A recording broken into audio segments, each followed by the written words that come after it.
good timing for my son there. Hello everybody and welcome to stream. Excuse the screaming child, he's not part of the performance. And welcome back to Final Drive Sim Racing. We are on week 4 and we are at an endurance race this week, which will be 1 hour and 40 minutes, so I'm told, with a 15-minute qualifying session that has just started. Once again, we are watching the GT3s here in Final Drive Sim Racing, and it gives me great pleasure to welcome back to the Combox this week after a hiatus last week, Mr. Aaron Markham. How are you, Aaron? Good evening. I'm very good, thank you. You're sounding fresh, Mike. How are you feeling for tonight? Yeah, feeling good. Been looking forward to this. I think the adrenaline's still running through my veins after last night's sim racing, so I've packed away the seats and I'm back in the com seat for today, and looking forward to this one. Different challenge for the guys, I guess, with an hour and 40-minute race. So interesting to see what they've got. Yes, I'm sure you're wishing you're on the other side of the commentary box, with you being the nurburgring Meister. This is my happy place, yeah, and I absolutely love it here. I've been here 3 times IRL, and going back again this year in September as well, so very much looking forward to driving both the GP and Nordschleife once again. But we are, as we said, just into the start of qualifying. We are at the Nürburgring, and yes, the full version with the Grand Prix track, I think there's 160 corners, but we're just on the Grand Prix track today. And unfortunately, as said, of course, it doesn't have the Viero end layout with the 24-hour layout. Maybe that will come to us one day, but you can see by the track calendar there, this is the Nürburgring endurance race. The terms of the long endurance race have been shortened slightly. I think it was supposed to be a little bit longer, but people were struggling for a long race midweek, understandably so. Updated table here for you, with Adam Foster still leading the championship after a victory again last week, and a 5th place in the other race as well. But that gap is closed with Wesley Bickhurst and Dominic Ingle making good progress last week. Bart Tonks has dropped down the order a little bit, and Ash Humphreys just hanging on to the back of those other guys. So enough with that. Let's jump into the action, and let's see if we can find somebody who's about to start a lap. I'm trying to work out. Clenneth is just going down the hill on the right-hander, I believe. So Foster showing us first place at the moment. So Aaron, you know the circuit well. Would it be okay if you took us on a lap around the Nürburgring?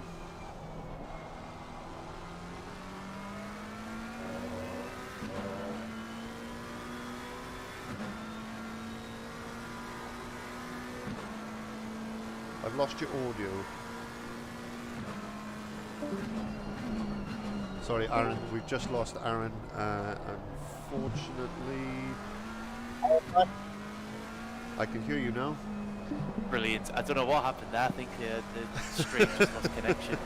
Okay, no worries. I joined at the perfect time for Clenneth to have a moment, though, coming into the first of the new section, shall we say, of Nürburgring.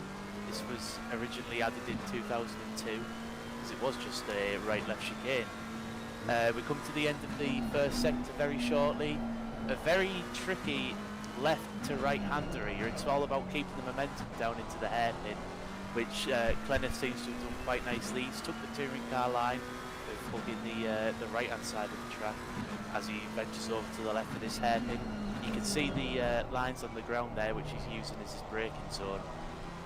Always a tricky one, this, because you're constantly trying to press the right foot to get yourself up the hill, and sometimes it can be detrimental.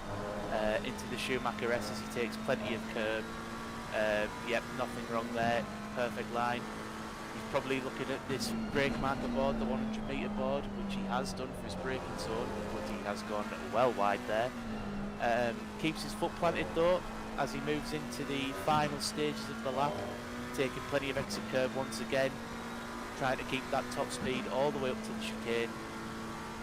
Interesting to see that he doesn't hang it out wide there. He sort of keeps a tight line coming into the braking zone, braking at the 50-metre pause. Left-right chicane, he could be very aggressive there, but high risk, high reward as he takes a adventurous line into the sandcastle area there. Unfortunately, I think this will be a bit of a scruffy lap for Glennon, but you can see that the pace was there in some of the corners as he completed the 2 minute and 1:85. Yeah, he's definitely lost sort of 2 or 3 seconds there, I would imagine, isn't he? And let's make our way through the field then. They won't be in order because it'll be in the order that they're on the track, but we'll just make our way through them as best we can, because that is the way ACC's viewership works. Galanos back this week. He missed last week due to work commitments. He was a bit of a loss. I thought he was going to be quite handy around Zolder, but we did miss him last week. But he's back this week, currently showing as second position.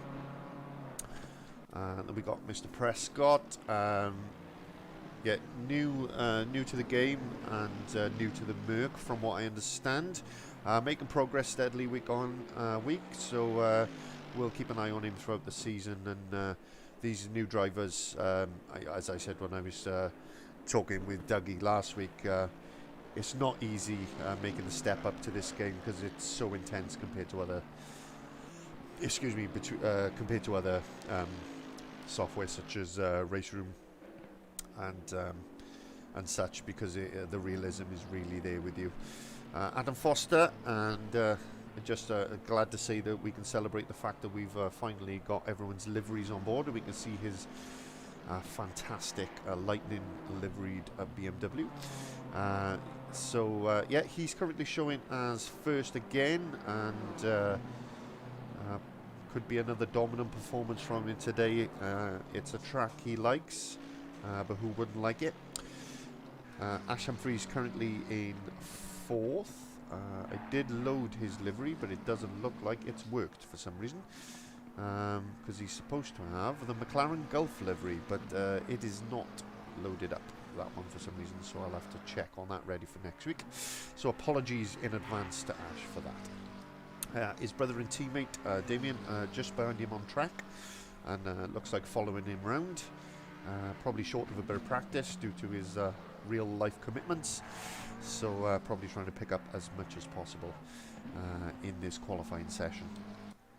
Weavers then, clearly a Norwich City fan in that very, very brightly coloured McLaren, but it's better than the completely black one we've had, because we haven't had deliveries over the previous races. But he's currently shown as 9th place. We missed Wes because he's in the pits, but Wesley Bicuis currently in 3rd.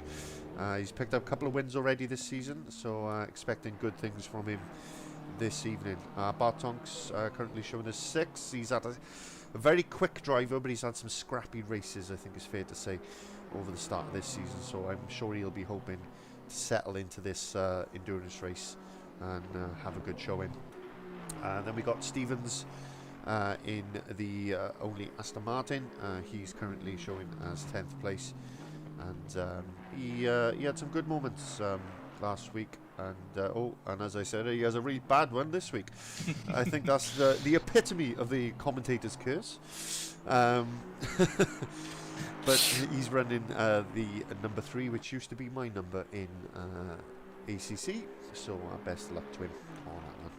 Skolpal Sealy was on track, but he's disappeared. Sorry, there he is.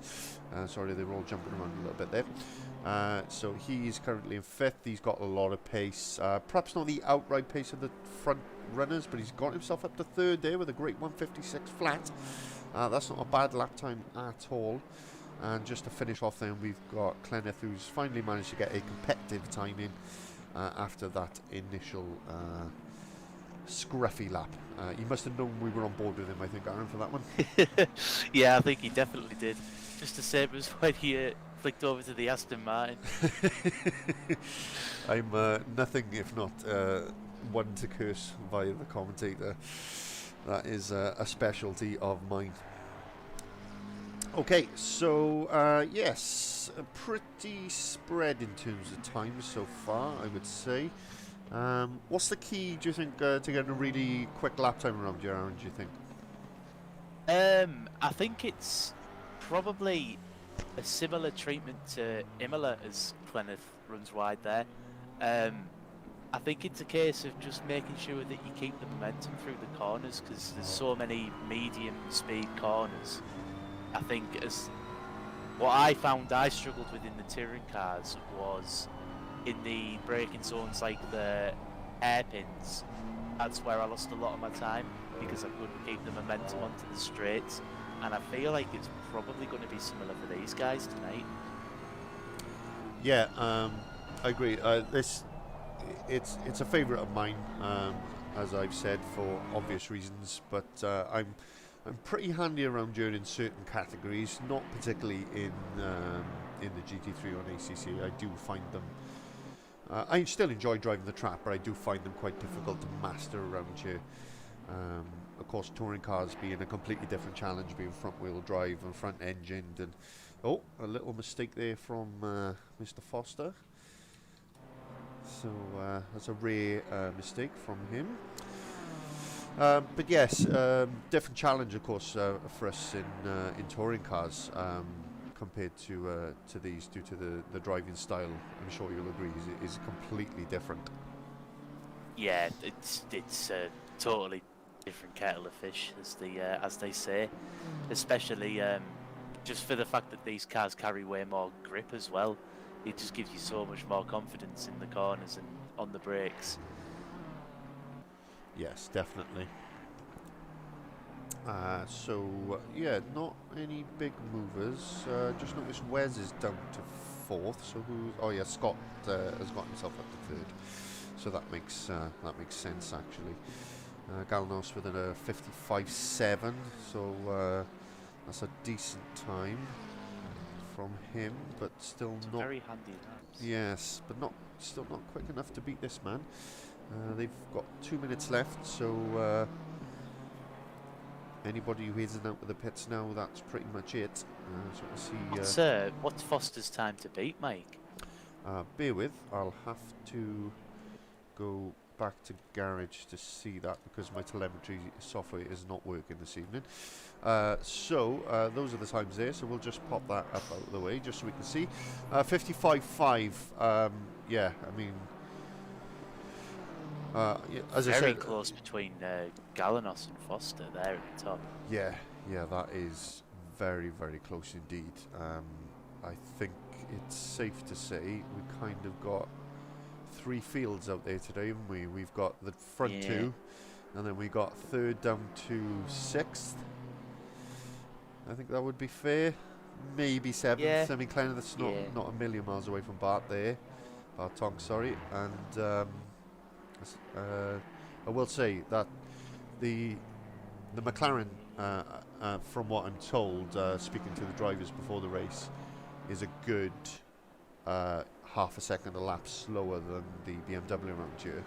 So wow. I will say, not to give him too much credit, but that's quite a lap from Ash to have beaten Bartonks in the BMW and only be less than a tenth of a second behind BQS as well. That's quite a lap in that number 44 McLaren. Fair play. That is. Let's jump on board with him. And that's a theoretical 3rd if we deduct half a second off that. Yeah, so I mean, it shows that's he's a really good lap. Yeah, exactly. It shows he's on form. So he's just crossed the line, so he's got time for another go at it. But yeah, he's doing very well to be competing with those BMWs. But absolutely. That BMW has just got an advantage apparently this season, and I'm not saying that the guys in the BMW are not good fast drivers, because they are, but there's definitely an advantage from the BMW, that is for sure. Speaking with the drivers, Mike, have they actually explained what the advantage is? Is it straight line speed? Is it tyres? Is it downforce? It just seems to be a bit of everything. From what I've heard, it's just more stable and more drivable. So from what I can gather, it just does everything a little bit better, which of course over a lap, you know, as you'll know yourself, it just makes that difference when you got the confidence. I think it was evident last week at Zolder, because with the 3 chicanes, the BMWs were able to just go full attack, whereas the McLarens and the other cars had to be much more tentative through those corners. So yeah, they were gaining half a second through the chicanes alone last week. It was bonkers. Oh yeah.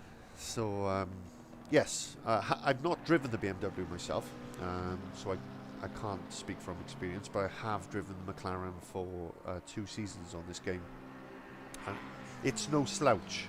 So those BMWs have got to be pretty sharp. Yeah. So the session. Sorry, I was just going to say, sorry, the session is over. So we're just watching the final 2 drivers as they come to cross the line, and just to see if they can improve. I must assume they're up on their time, or they wouldn't have bothered completing the lap. So Ash goes 4th. he does go 4th, yeah, with a 156.1 pretty much. He beats Wes, and Bartonk's unable to improve on his time. Wow. Interesting turn of events there. Phenomenal lap. Great lap, yeah. And, you know, and again, it's not to take anything away from anyone, but, you know, it's evident this season that McLaren isn't capable of competing quite on the same level as the BMW. So that is quite impressive, I will say. So that is that. Qualifying done. So your running order is Adam Foster in 1st position, with Fortigalanos from Greece in 2nd, and Scott Balsillie with, I think, his best qualifying so far, in 3rd. Great lap from him, and good to see him up competing with the big guns. After a couple of probably frustrating races for him when he's got caught up in other people's messes.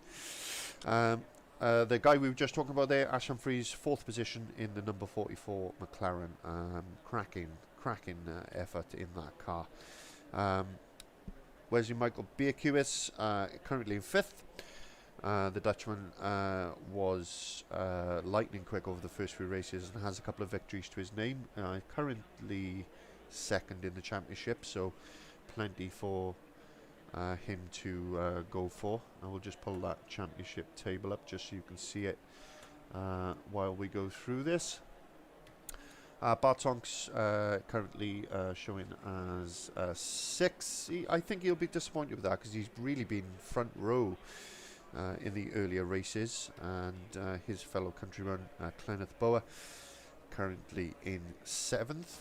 And not to not to insult anyone, nothing of the sort, but probably best of the rest, I would say. Those front 6 definitely got more pace. Do you agree with that, Aaron? And then you sort of got this back 6 then that should be racing each other.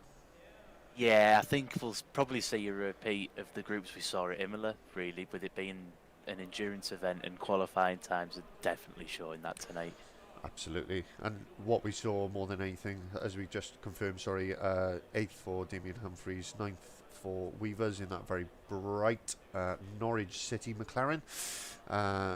Prescott in the Merc in 10th, and Stevens in 11th, and Simpson in 12th. So we've got 2 groups of 6.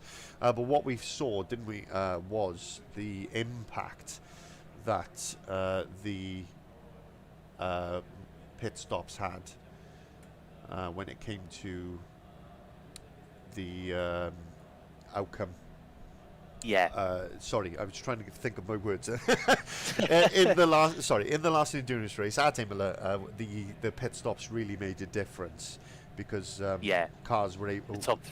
The top 3 reversed, really, didn't they? They did, yeah. And then, of course, we had that big issue with the back marker, didn't we? Which wasn't great. I know things have improved since then, thankfully, and drivers have learned their lessons. But these guys are just making their way on the warm-up lap now, so they've got to negotiate their way round. So endurance racing, have you done much of it yourself, Aaron? I know you're an experienced sim driver in F1 and touring cars. Have you done much in terms of endurance racing? Not as recently as I would have liked to have done. Only on the controller, really. I mean, I think the last endurance race I did was with the DTCC fans when we did the Classic Le Mans. I won on the controller. But before that, I used to do endurance on Gran Turismo 6. But other than that, I've not really done it on my wheel. Have you got a preferred tactic? You can see, just to make you aware, guys, and yourself, Aaron, as well, if you're new to this, the orange with the 1 in it, that indicates that there's a mandatory pit stop that the drivers have not yet cleared. So that will go green and have no number in it once the guys have cleared their pit stop. Just wanted to make you aware of that. On the subject of pit stops, what would your tactic be? Would you go heavy and conservative at the start and then have a splash and dash, or would you go 50-50, you know, sort of even split, or do it the other way around, go fast at the beginning, get track position, and then save tyres at the end of the race? What do you think you would do in this sort of situation? I think, looking at how Imola went 2 weeks ago, I think that the strategy is definitely to prolong your stint as much as you can.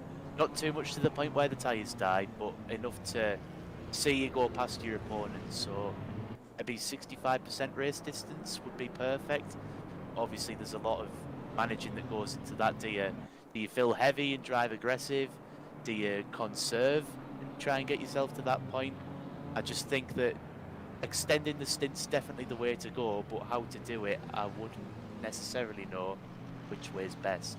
On this game, I've found if you try to run lean and then save fuel, you'll come up short.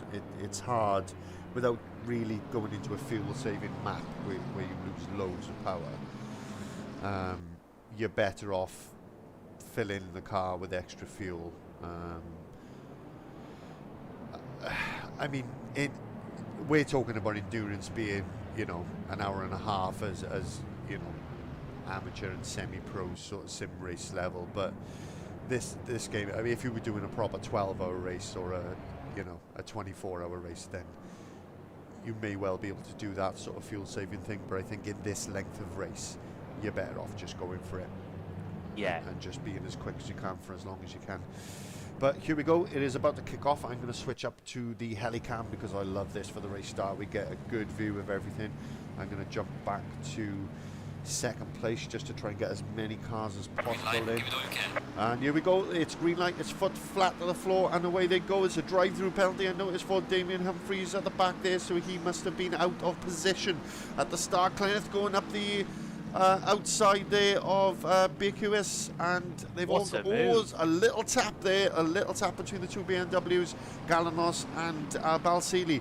But that's allowed Foster just to get away with it. Balsili runs a little wide. Oh, look at Ash Humphries.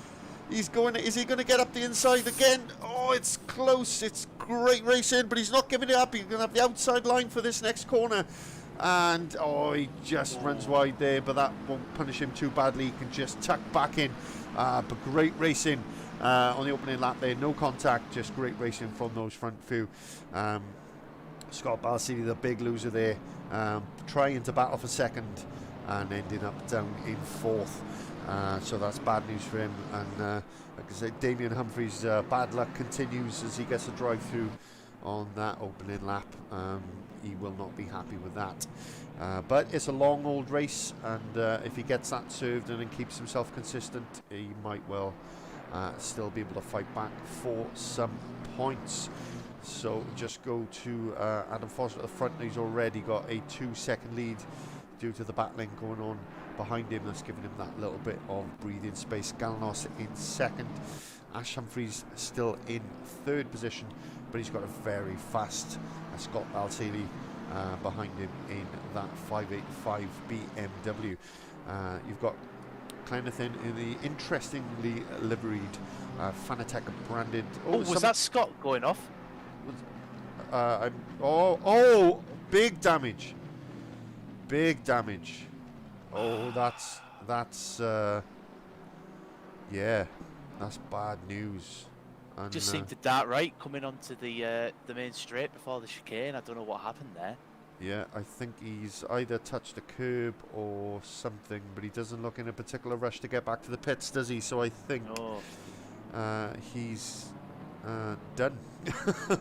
I think he's collecting his thoughts and deciding whether he wants to bother repairing that car, but that doesn't look like it. Just to confirm, that's the drive-through penalty served for Damien Humphries there, so he'll come out in 11th position.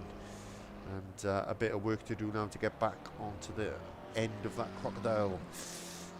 So he's in the pits, so I think he was trying to do a return to pit because the car was undrivable, so he may well be able to get that repaired, but he will have a mandatory 3-minute pit stop to do that, so he'll be at least a couple of laps down by the time he gets that served.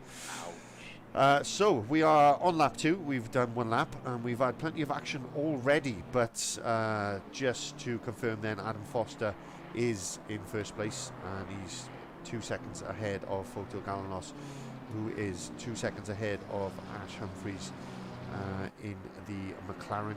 And then Clenneth Bower up into 4th. Great start from Clenneth. He drove really well over those first few corners to get himself some good track position.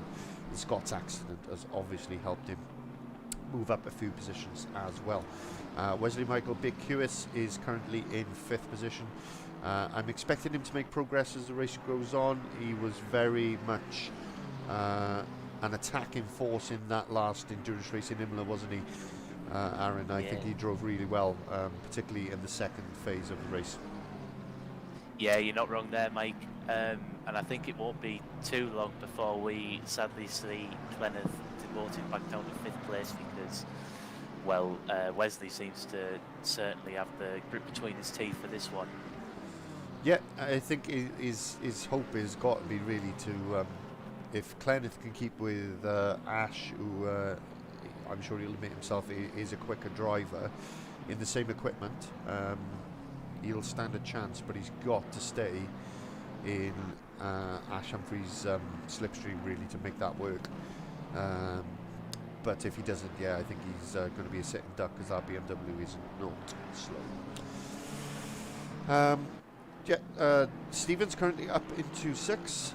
Good start from him. Weaver's up into 7th. Oh, my eyes. I'm only joking. Weaver's this classmate, and fair play to your love for your Norwich City. Bart, good time to join Bart. He's going to be careful of an unsafe re-entry there. Sorry. I couldn't even get any words out then, just noises. That was a little unsafe, shall we say.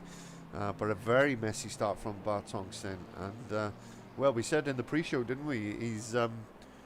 He's one of the quickest on the grid, but he really seems to struggle for consistency, which, of course, is not going to serve him well on these endurance races, is it, Aaron? No, not at all. I think our number 29 McLaren driver might need some fresh underpants after that one. It's brown trousers time in the Simpson household, that's it for sure. And maybe his seats match his wheels and nobody will notice. But he did well to avoid it, to be fair. Credit where it is due. But I'm thinking, Simpson, Weavers, Stevens, these guys are usually battling around about the same place. So hopefully these guys can keep it close as the race goes on. Just noticing Clenneth's lap time was faster than Wes Beerkoos's there. Clenneth Bower's lap time. So that's good for the battle for third. Yeah, he's doing a good job of both staying with Ash and keeping Wes behind, so that's good to see. So Prescott in 10th, and then Humphries. He's closed that gap already, mind. He served that drive-through. He came out 18 seconds behind, and he's already only 7.2 behind. So after 2 laps, he's closed 10 seconds. So he's I would say he's probably quicker. And he than the 3 or 4 cars ahead of him, so he might well, over the length of this race, make some good progress. I know he knows this track well. I've driven him around it. He's driven it himself in real life. And I've driven him around it in real life as well.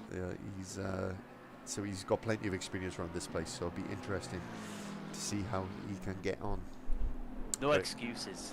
No excuses indeed, and I'm sure that drive-through was probably a glitch, because this game has a tendency to tell you you've started out of position even if you hadn't, and sometimes you get a DT for that. So right. I got a sneaking suspicion that's what's happened to him, but it's better to serve it than not. Yes. I wonder what's happened to Prescott. He's got a slightly damaged front bumper there. Yeah, sorry, I was looking for him. I was already on board with him. Yes, he's definitely had a bit of contact there. That will affect his performance, and that's probably, and not to say Humphries wasn't going faster, but I think that explains why he's so much faster, because those front tyres will already be crying, and we're only 3 laps in. So I wonder if it would be worth, in a case like this, where you are carrying damage, to just get your stop done really early, fix that damage, and just go for an overly long stint. The problem is that these cars will only fuel for, I think it's an hour and 10, an hour and 15 minutes max. And there's still an hour and a half left. He's got another 20 minutes before he can pit then, hasn't he? So he's going to have, I mean, you're right in that he could do it as soon as possible. But to make a one-stop work, the earliest he's going to be able to do that is probably in another 25 minutes' time. So, yeah. A long time still to go. Yeah, exactly. But plenty of stuff can happen. For all he knows, everybody ahead of him is going to have an accident at some point. But true. I think a move from Humphries, who's got that gap down to 4.3, and you can see him in the background there, is imminent. If we just jump on board with Prescott, let's filter through the views here. Sorry, I'm just getting used to these controls.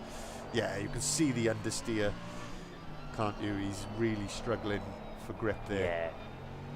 Yeah. And it looked really painful, that understeer. Yeah, and that is all because of that damage. You can see him making a few adjustments on the steering wheel there to his brake bias, etc. But I think we can safely say a move is imminent. 2 seconds now, the gap back to Humphries. We'll just have a quick filter through the field while we keep an eye on that one. Foster still leading. He's now got a 4-second gap to Fotogalanos, who is in 2nd place in the green and white BMW. Ash Humphries 2.6 further back. Oh, and we have missed a move, and BQS has got past Boa. So, yeah, he has got past him, so you were right. He did end up going down the order. Ooh, it looked like Kenneth ran a little bit wide there as well into turn 1. Yeah, he's probably pushing hard now. Yeah, he's done it again. He's pushing hard now, just trying to keep up with the 2 in front of him. But if he gains time doing that 3 times, he'll get a penalty. So it's good, this game. It only pings you for track limits if you actually gain time, which is very different to other software that we've run in the past. So it's very clever the way it works. So it means if you Project Cars. Oh, someone had to say it. But I mean, to be fair, even Race Room to an extent, which runs a very similar system to Project Cars. But this, I think my spotter's fed up of telling me to avoid track limits.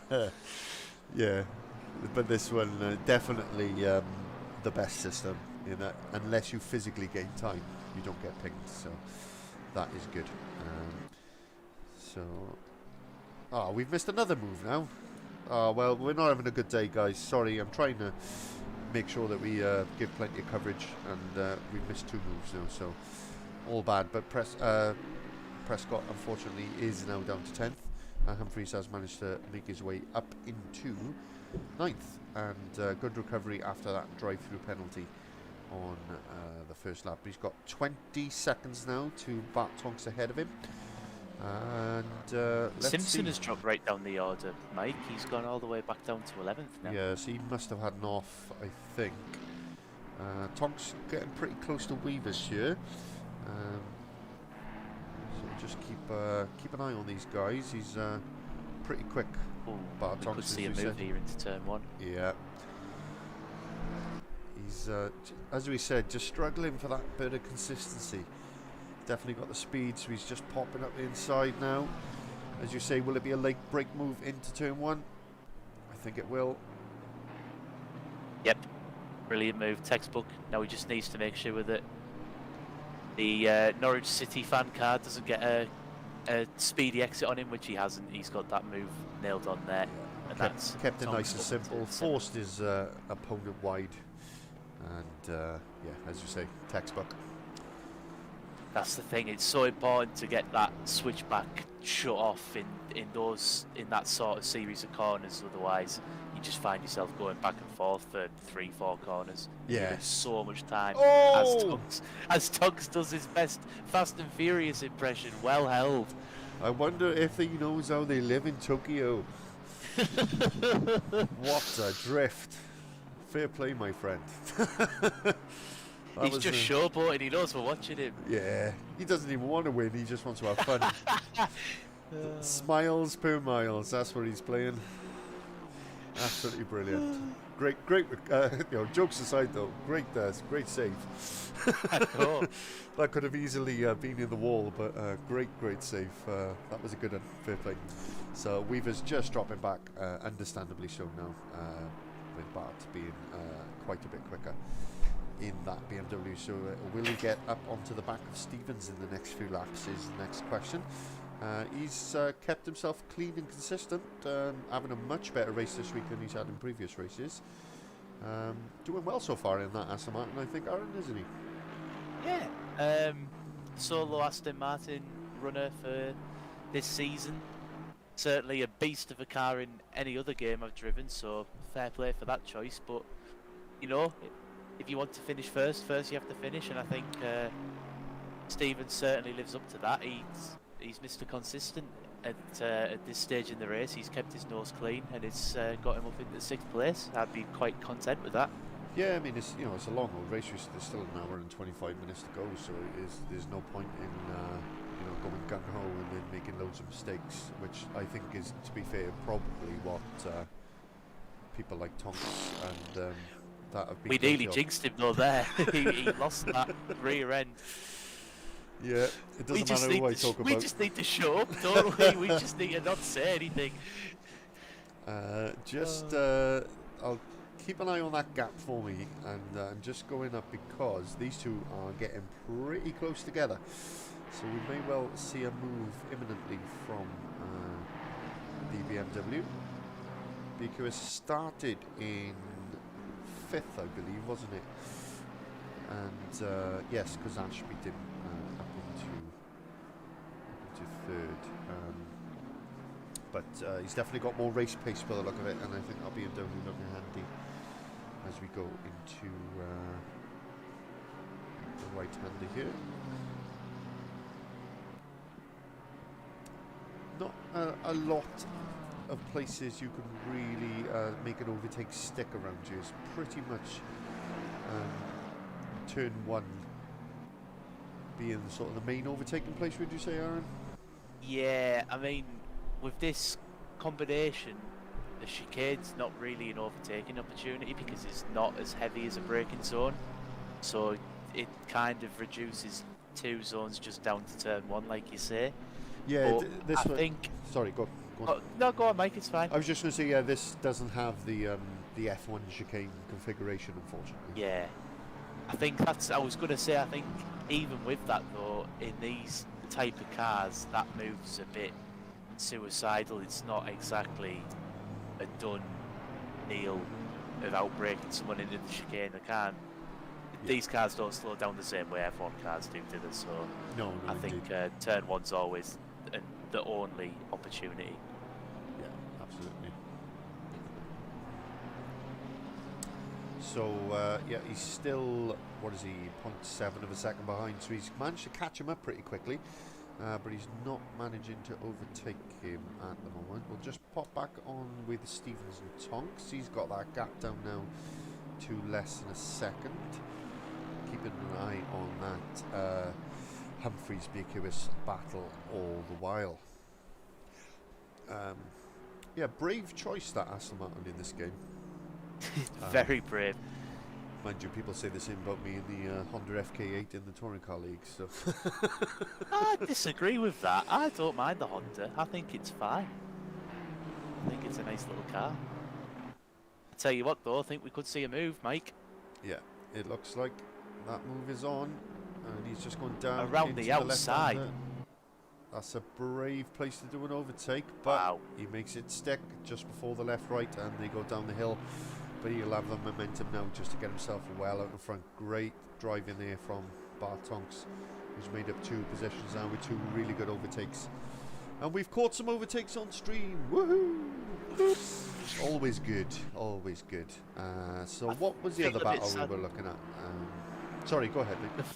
I was going to say, just before we jump back to the battle for third, I felt a bit bad for Stevens there, because I think he clipped the gravel, which totally killed his momentum. Ah, fair enough, yeah. I mean, that'll explain why he made it look so easy.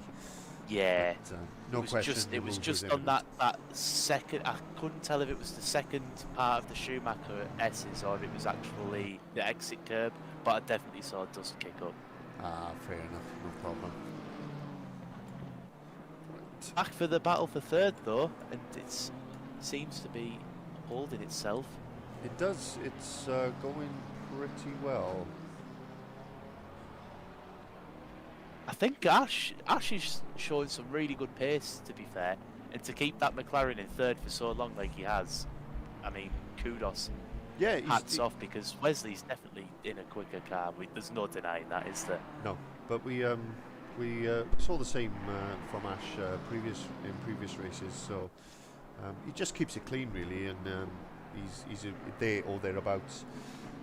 So we just had a text through from one of the drivers who can't make it this evening, but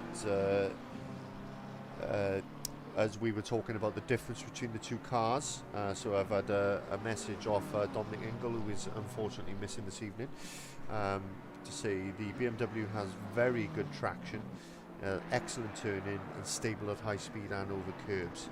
So that is, as I said, yeah. I mean, I was generically better everywhere. Yeah. I mean, that was just my sort of impression from speaking to the drivers. But yeah, we have first-hand driver experience there from Dominic Engel, who normally drives the Bentley. He is missing this evening, and we are missing you, Doms. But thank you very much for that comment.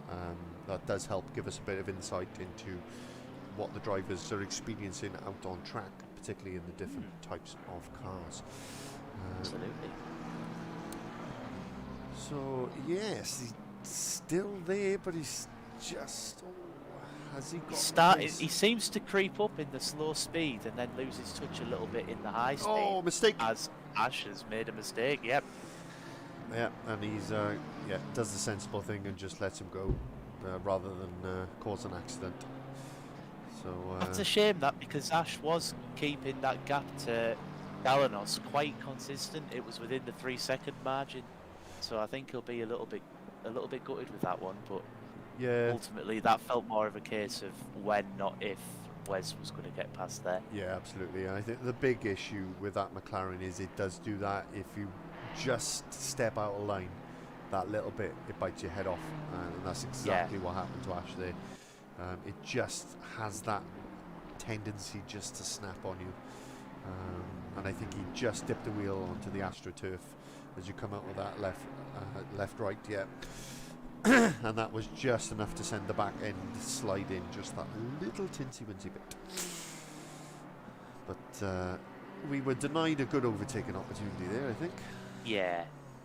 I think it'll be interesting to see if he just sticks to the back of Big House now. I'd like to think that he does, because he's shown some good pace. Yeah, I think the key thing is, as you say, was he actually holding him up, or was because he was just unable to overtake? And I think we'll know in a lap or two, won't we, if that gap is still what it is now. Yeah. Then he's just genuinely got the pace, and he'll be fighting for a podium. So I say lots can change yet with the pit stops. I was going to say, we've still got strategy to play a huge key in this. If Ash goes a couple of laps longer, look at how much dividends that paid at Imola. You know, that could be the difference between fourth and third. Yeah, and we had gaps like this at Imola, and after the pit stops, the front three were battling super close, and back markers really started to play their part then. And just to confirm, the as I said earlier, the orange marker with the one inside that you can see on the bottom left of the screen next to the drivers means they do have to do a mandatory pit stop in this race. That would be the case anyway. As I said, these cars will only run for about an hour and 10 minutes before they're out of fuel. So obviously they were never going to make it to the end, but there is a mandatory pit stop. So that is what that means. So will the drive-through, Mike, for Humphreys have classed as a mandatory pit stop, or will he still have to make one? He will theory? still have to make one, yeah. It's very clever, it knows the difference. It's not a case of like Project Cars where you just go into the pit lane. You have to have actively stopped, and the server admins can even set the parameters, i.e. you must or must not change tyres, or you must add a certain amount of fuel. And things like that, but it's quite cool. Yes, the only downside is you can't play strategy in that the pit stops are 30 seconds if you have no damage, longer if you do have damage. The damage is the only thing that has a sort of a time factor. The more severe the damage, the longer the pit stop. But the normal pit stop, if you go in with no damage and change tyres and fuel, it doesn't matter if you had 1 litre or 100 litres, you stop for 30 seconds. So I wish it was dependent, because then people could do splash and dashes. Yeah, it would just give you that little bit more play with strategy, but maybe that's something they can add into the game going forward. So just looking at that gap now, it's just under a second, isn't it? So he's edging away, but he's not flying it away in that BMW. No. So I'm just looking at the leaderboard, Mike, and I'm noticing some yellow bars in people's names. Do you have any idea what that is? That is signal strength. Ah, okay. Yeah, so that is their ping, effectively. Right. That's all that is. So Adam's I was got confused. the lowest I was pin. thinking, is that tyre life? Yeah. So no, Adam Foster's got the lowest pin because it's his server. So obviously, he's right next to it. And then Galanos being in Greece, that kind of explains why his is a fair bit higher. And then the others are all pretty much normal sort of levels. Yeah, but if that gets up to yellow or red, that's when you start seeing them bouncing about and having that ice skating effect that we had in Zolder last week, where the cars looked like they were skating around and almost like they had rear wheel steering at some point. It was very, very strange. Very fun for the viewer. Yeah, indeed. So yeah, let's just run quickly through the field then. We've had 25 minutes of race time. So Foster's kept extending that gap little by little, but not by a huge amount. So he's still in first place, the number 28. And he is 5.5 seconds ahead of Foto Galanos. So Foster does a 57.6, Galanos does a 57.4. So he is there or thereabouts. BQS, now he's free of Ash, has just done a 56.8. That's pretty quick for race pace. And Ash Humphreys Gaming wasn't that far off that either. He was a 56.9, I think. So they were both in the 56s anyway. So these two are currently lapping quicker than Foster and Galanos. So this is not over by any stretch. That gap's certainly coming down. I think a couple of laps ago, the gap to Galanos was at 2.7, so yeah, certainly wheeling him in. Yeah, I mean, he's got past Ash, and he clearly, I think that would have happened anyway eventually, but Ash certainly wasn't making that easy for him. But yeah, he's got more pace than Galanos, which is, I mean, Galanos is no slouch. So that is interesting to see. And let's see if he's actually got the pace to get up right up to the back of him. But you've got to say, Humphreys is really sticking with him there. It's still only a second, that gap, after, what was it, 3 laps? Is that mistake in the overtake? Yeah. you cannot fault Ash at all. And I think even if the race finished as it did now, I think I should be quite content and happy with his pace. Yeah, I'm sure he'll be kicking himself for the mistake which let him pass, but I think we have to say with the pace of that BMW that might have happened eventually anyway. But that said, Yeah. he's still 0.8 behind, and when the overtake happened, he was 0.6 behind. So he's lost nothing really over the 3 laps. So No. we'll keep a close eye on it. Maybe he's conserving, and taking a more conservative approach to save his tyres. I do get the impression that BQS is a slightly more aggressive driver, but a 56.4 there from Ash Humphries, so he's definitely got that pace. Let's keep an eye on him. So going down the field a little bit, then we've got a 15-16 second gap then back to this man Kenneth Bower, who was battling for the podium positions in the opening laps after a couple of really cheeky moves on those first few corners. But he's sort of settled into his natural position now, I would say. But he has got a very fast-moving Bart Tonks in that BMW catching him, and that gap is now 5 seconds, so he's definitely making inroads into that gap. You can see every corner really he's taking something out of Kenneth Bower's time.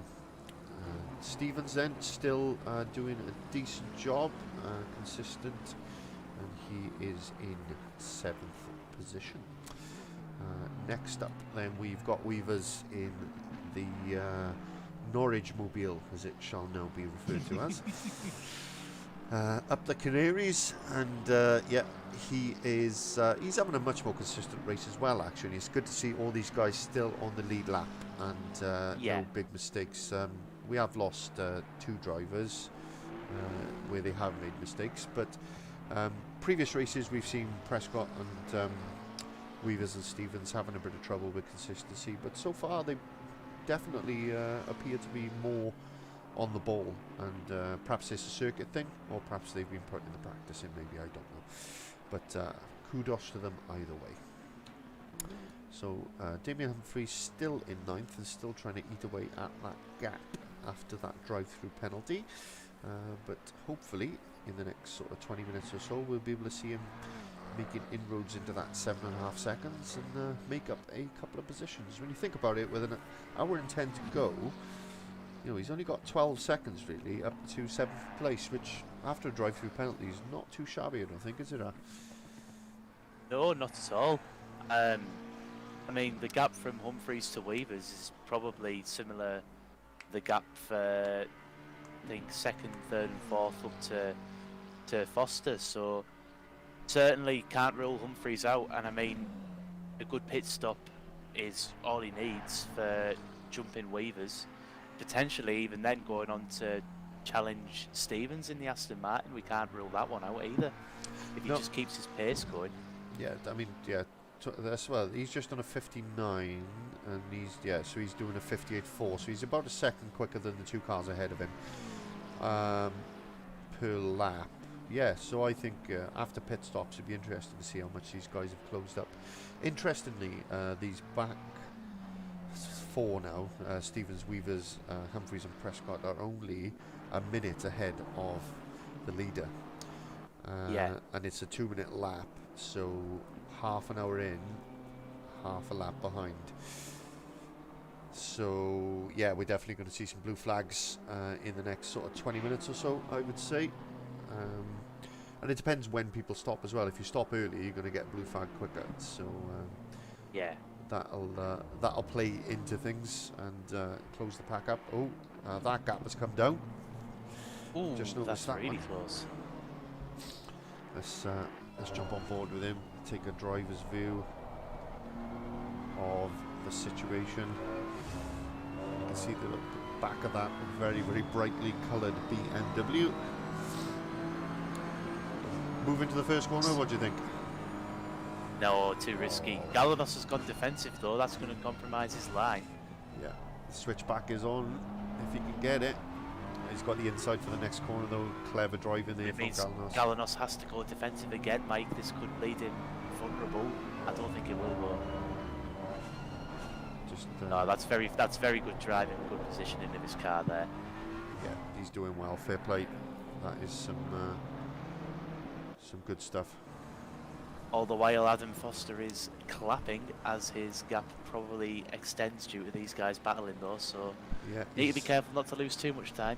Yeah, he's gained a good second and a half out of this battle so far, which could be invaluable as the race goes on.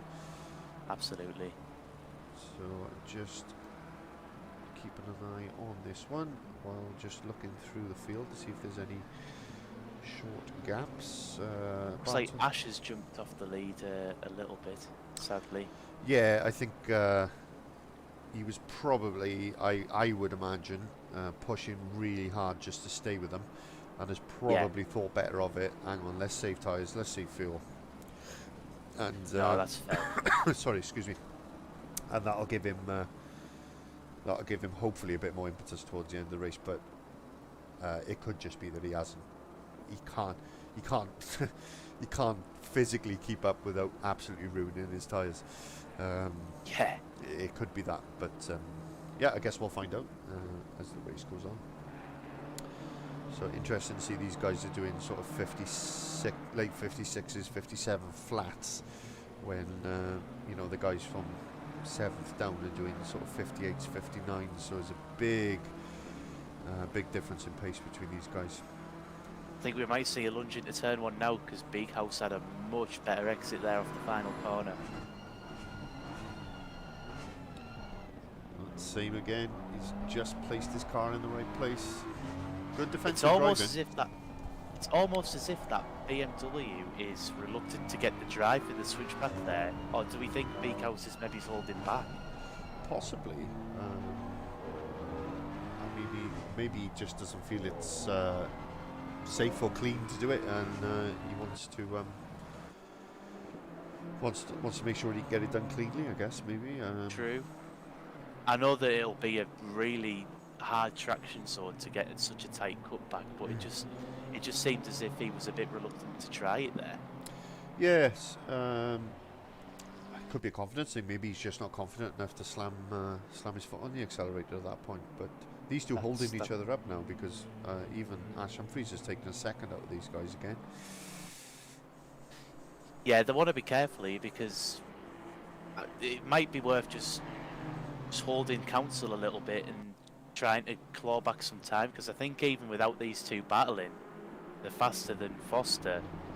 So if I was Beakhouse, I'd maybe try and box clever a little bit and just stick with Galanos and then start pushing in the second phase of the race, because at the minute it's kind of ruling out any chance of even pushing for the lead.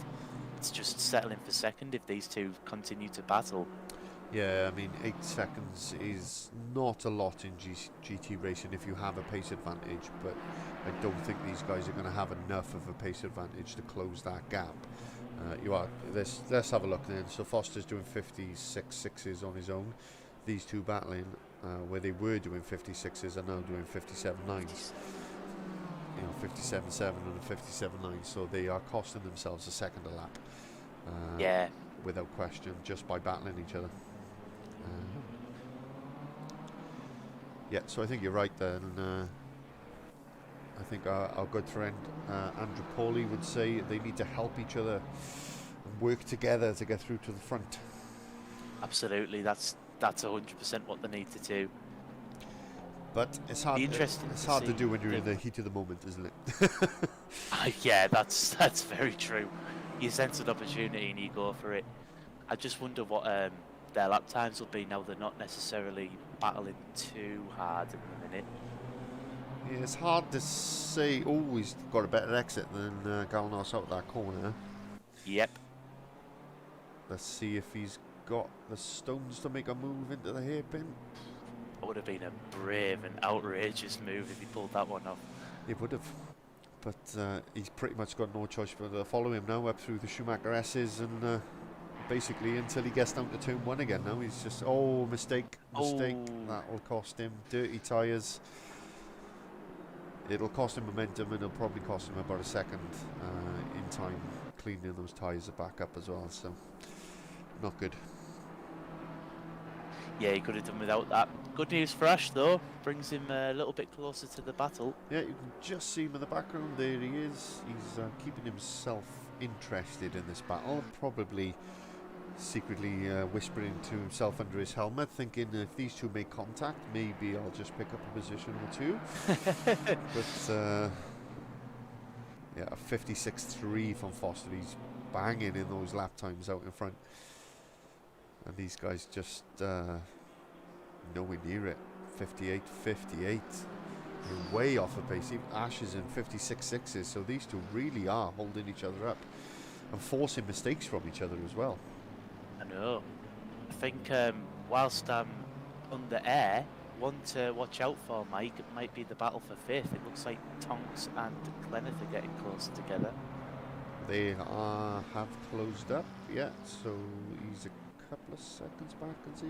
Just wait for that. Oh no, he was closer than that. 6 seconds now. I thought it was. I can't quite see because my streaming quality's dipped a little bit, but it did look like it had got to 2 or 3 seconds. So I wonder if there was a mistake in there. I think there must have been. Yeah, I think he's made a mistake because it's basically 5.5 seconds again now. So, but he's definitely catching him overall. So we'll keep a close eye on that. I'm wondering who's going to pull the trigger first on the old pit stops, because we're in the window now where that is possible.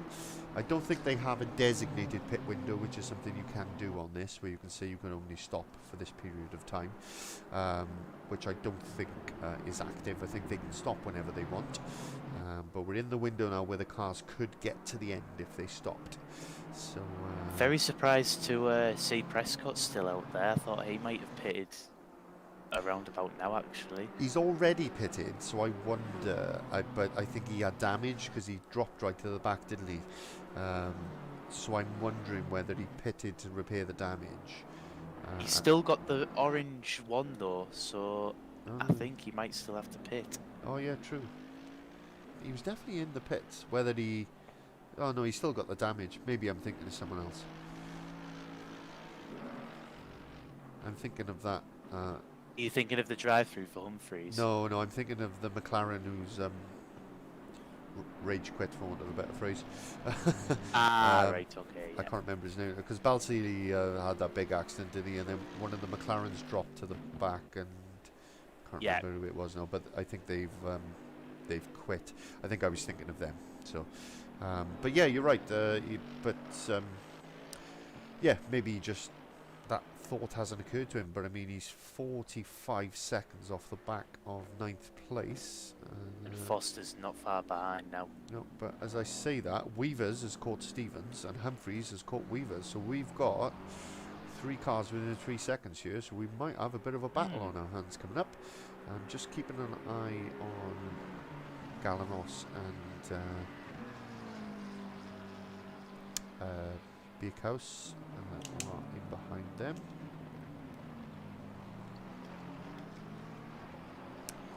But these two definitely close now, so let's have a look at what it looks like from the back of the Aston. See how close Weavers can get. Of course he will lose performance now because he'll be stuck in the dirty air of the Aston Martin in front of him. You see Humphreys in the background there, also ready to pounce. 2.5 seconds covering these 3 cars now. Is it a big effect, the dirty air on these cars, Mike, or is it just a slight afterthought? I mean, it's not F1 levels, but you certainly lose front end performance. Yeah, I mean, not to look like where F1 where you just got nothing left, and you just have to sit there. You just have to sit there and ruin your tyres for 15 laps. But you can feel the wash. That is for sure. It definitely does impact. A little twitch there from the Aston, which Weavers may look to take advantage of. That lost Stevens a bit of momentum through that section. I think Humphreys had a little moment as well in the background. Yeah.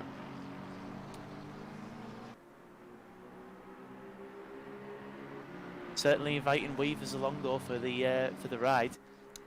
Yeah, I think that Aston Martin looks very slippery in a straight line. Yeah, it looks good. I say it's not usually people's first choice of car. It's usually McLaren, Ferrari, and since the update with this new BMW, the BMW. Yeah, so a surprising choice. He's probably got the V12 version just because of the noise, I would imagine. And that All is, doing similar lap times as well, 59.7s. yeah, a long way off the pace of the front guys, but yeah. Don't think these guys will care too much, will they? They're having a good battle. That's what it's all about, just enjoying the battles that you're in. Yeah, absolutely. I think Humphries would be disappointed though. You lose about 30 seconds for a drive-through penalty, and if you take 30 seconds off his time, he'd basically be battling with Kenneth Boa and Bart Tonks. Yeah. So I think he'll be a bit disappointed, but I think he needs to be pleased really with the fact that he's managed to battle his way back through. He's made up more positions than what that shows because we've had 2 people quit after accidents. So, you know, he's good for 4 overtakes really, give or take. And hopefully, from his point of view, you'll have a couple more, and hopefully from our point of view, for a bit of entertainment, we'll have a couple more overtakes coming up very shortly. Absolutely. So Is the battle for second place still heated? it's still heated. It's half a second between them. I just noticed Foster has just overtaken his first back marker as Prescott, struggling with that damage, is at the back there. Looks like Ash is back in the mix as well now. Yeah, so these two holding each other up has brought Ash right back into the podium conversation. And that's what he's done. He's just kept himself nice and clean, saved his tyres, not battled too hard, and now he's back in the conversation. So big. He's applying the Aaron Markham touring car tactic to GT3s. Patent pending. I think we might see Daniel Ricciardo lick the stamp and send it move from Weavers if he fancies it. Yeah, he's not had the best season, so I think he's probably going to want to make a couple of nice overtakes. He showed his nose there and thought better of it, but you can see there he had a half a thought there of sticking up the inside. He's cost himself loads on the exit there, and Humphries is going to start to get really interested on the back of him.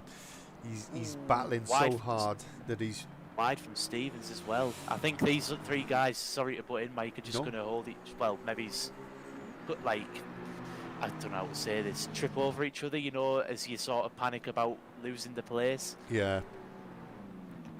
I don't know if you've had it, but I've had it where I'm worried about the guy behind me, like, especially if I'm Weavers and I'm battling for a position, but I'm worried about the guy behind me and I end up falling over my own wheels, if you like, and end up worse off altogether. Yeah, and I think from Stephen's point of view, the worst thing that can happen is if he accidentally makes a mistake and lets Weavers through, and then Humphrey says thank you very much and follows him. Yeah, you know, absolutely. It happens, doesn't it, week in, week out. So pretty damn close. Galanos is still just in front. Look how close it is between these 3. That is very close. I don't know which battle to follow. They're both fantastic. They're both immensely close, that is for sure. But these 3 now.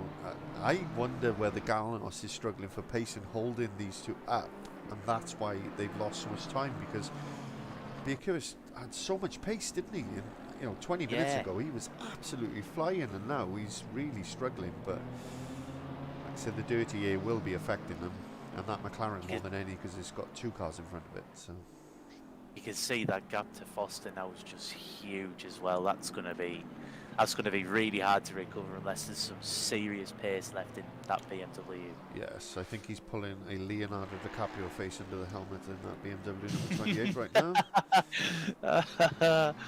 Oh, was that a pit stop there for one of the Aston Martins? Yeah, Stevens has gone into the pits. He's got his pit stop done. So that's left these 2 out to battle now. So that's... he's lost it. That's a shame. Humphries has got some damage, so that will cost him 4 or 5 seconds in his pit stop when he comes to do it. But he's managed to get through reasonably unscathed, I would say, because that could have been a big accident. And all perfect timing for Stevens, really, to pull off that pit stop. Yeah, absolutely, because that will have cost both of them time. It'll cost them both time in the pit stop as well, because they'll have damage to take care of. So all in all, that may well make up Stevens a good 10 seconds on Biakiewicz into the pits. So he's had enough of being stuck behind, so he's going for the early pit stop. And it's pretty much the halfway mark in another lap's time anyway. But yeah, he's coming in to make his stop then. Get that out of the way. I wonder, Mike, if, obviously we saw that the overcut was quite a good strategy. I wonder if Beekhouse feels like he's got more pace that he can't use. And I wonder whether he's just pitting to try and gap Galanos. Yeah, quite possibly. But will it be undercut, overcut this week? Because it was overcut last time, wasn't it? So will this undercut work? Be interesting to see what Galanos and Ash do in response to that as well. Yeah, it's a question of, I mean, you set your strategy beforehand. You can edit it while you're trundling down the pit lane slightly, as in you can change how much fuel you want and such. But the question is, what are they going to deviate from whatever tactics they've chosen, or are they just going to stick with it? Like I said, these three, like you said, mate, these three battling is just left Foster absolutely laughing. I mean, he could afford to have the worst pit stop. Well, not quite the worst pit stop in history, because that still goes to Valtteri Bottas, Monaco 2020 or 2021, whenever it was. 2020, wasn't it? No, 21. 2021. Sorry, I'll get there in the end. It's been that long. He's still there. He's still doing the pit stop. He still can't get that wheel nut off. Ash having a little look. I think Galanos is really struggling for pace. Yeah. I don't know whether he's made a mistake or something at some point, but he just looks like he's got no drive at all. It's as if the car just doesn't want to turn, and the traction zones look horrible for it. I mean, he looked so assured, especially in the first two meets, that you know, I guess I'm just a bit surprised to see him struggling this way. But yeah, I mean, for that McLaren to be pushing him, not keeping up with him, really pushing him is you know, and again, it's not to take anything away from Ash Humphries, but I think it's clear that Photo Galanos is having some problems. Absolutely. Just trying to see if there's any other battles occurring through the field. Just looking to see where. So Biakiewicz has come out just behind Humphries, who obviously had that little knock. So the thing is, Humphries is not now a blue flag because he's come out behind him after his pit stop. Humphries is actually ahead of him in the pecking order, so he's not obligated to let him by. So what you said about buying himself some breathing room, he's come out really could have done with probably being we're at the halfway mark, just in front of Weavers, if you sort of see what I mean, like well behind Humphries, because Humphries could well hold him up here. I mean, he may well choose not to and just concentrate on his own race, but yeah, he could well cost himself a good few seconds stuck behind that McLaren. I mean, Stevens pitting in's probably done him a little favour, because those two, or maybe it hasn't done him a favour. He could have probably done with those two battling and slowing each other up. He might have came out in front of that battle. I think he probably would have, yeah. But that said, he probably would have been well behind them if Weavers hadn't had that spin. Yeah, that's true. Yeah, because I honestly thought we were going to see a move there from Ash. Oh, and Galanos, yeah, he's into the pits. So that promotes Ash Humphries up in 2 seconds as Galanos makes his mandatory pit stop. Foster still hasn't stopped. He's going for it. Yeah, see, Ash Humphries was doing 58.4. They're stuck behind Galanos. So the question now is, let's join Biakiewicz and see. He's still stuck behind that McLaren. Is he going to be in front or behind Galanos after the pit stops? I think he could be behind.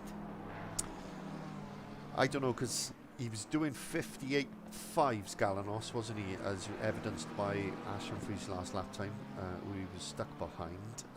Yeah. Humphries is doing 59s. And he was right. Yeah, it's going to be close, isn't it? It depends whether either of them have got damage as well, see, because that could add 4 or 5 seconds onto the stationary time. So Absolutely. let's see. Here he comes. Galanos is still stationary. Still stationary. Oh, so that's it. He's got the position, and I think he's going to get another one very, very shortly. Just jump on board with. As Galanos is just leaving the pits there in the background, so he's gained loads of time. Absolutely loads. That's brilliant. Now, if I'm Adam Foster, I'm panicking a little bit now, because I'm thinking how much time has Big House just gained on me. Yeah, I mean, especially for the fact he was stuck behind Humphries for 2 laps basically, so, and he still managed to get 5 seconds on Galanos, so 6 seconds. So yeah, interesting. But Foster's still doing 57 threes despite having battered tyres. As we're past the halfway point, yeah, he's still. I was going to say kudos to him for keeping it really consistent as well. He's not put a foot wrong at all. No, he's driving really. Yeah, see, Ash Humphries back down into the 57s now, so he's really finding some pace. A big gap still to Foster, but. Do you know what? I reckon he could be good for a podium, yeah? And I've jinxed him before, so I'll jinx him again. Well, touch wood, I'm touching my desk. We'll see. So a few have made pit stops. Weavers has just completed his pit stop. Interesting to see where he comes out in relation to Stevens. Behind him. So Stevens just coming through. Oh no, in front. Oh, he's got in front. Kenneth Boa hasn't stopped yet. He's up to 3rd at the moment. Tonk's still 2.5 seconds behind him.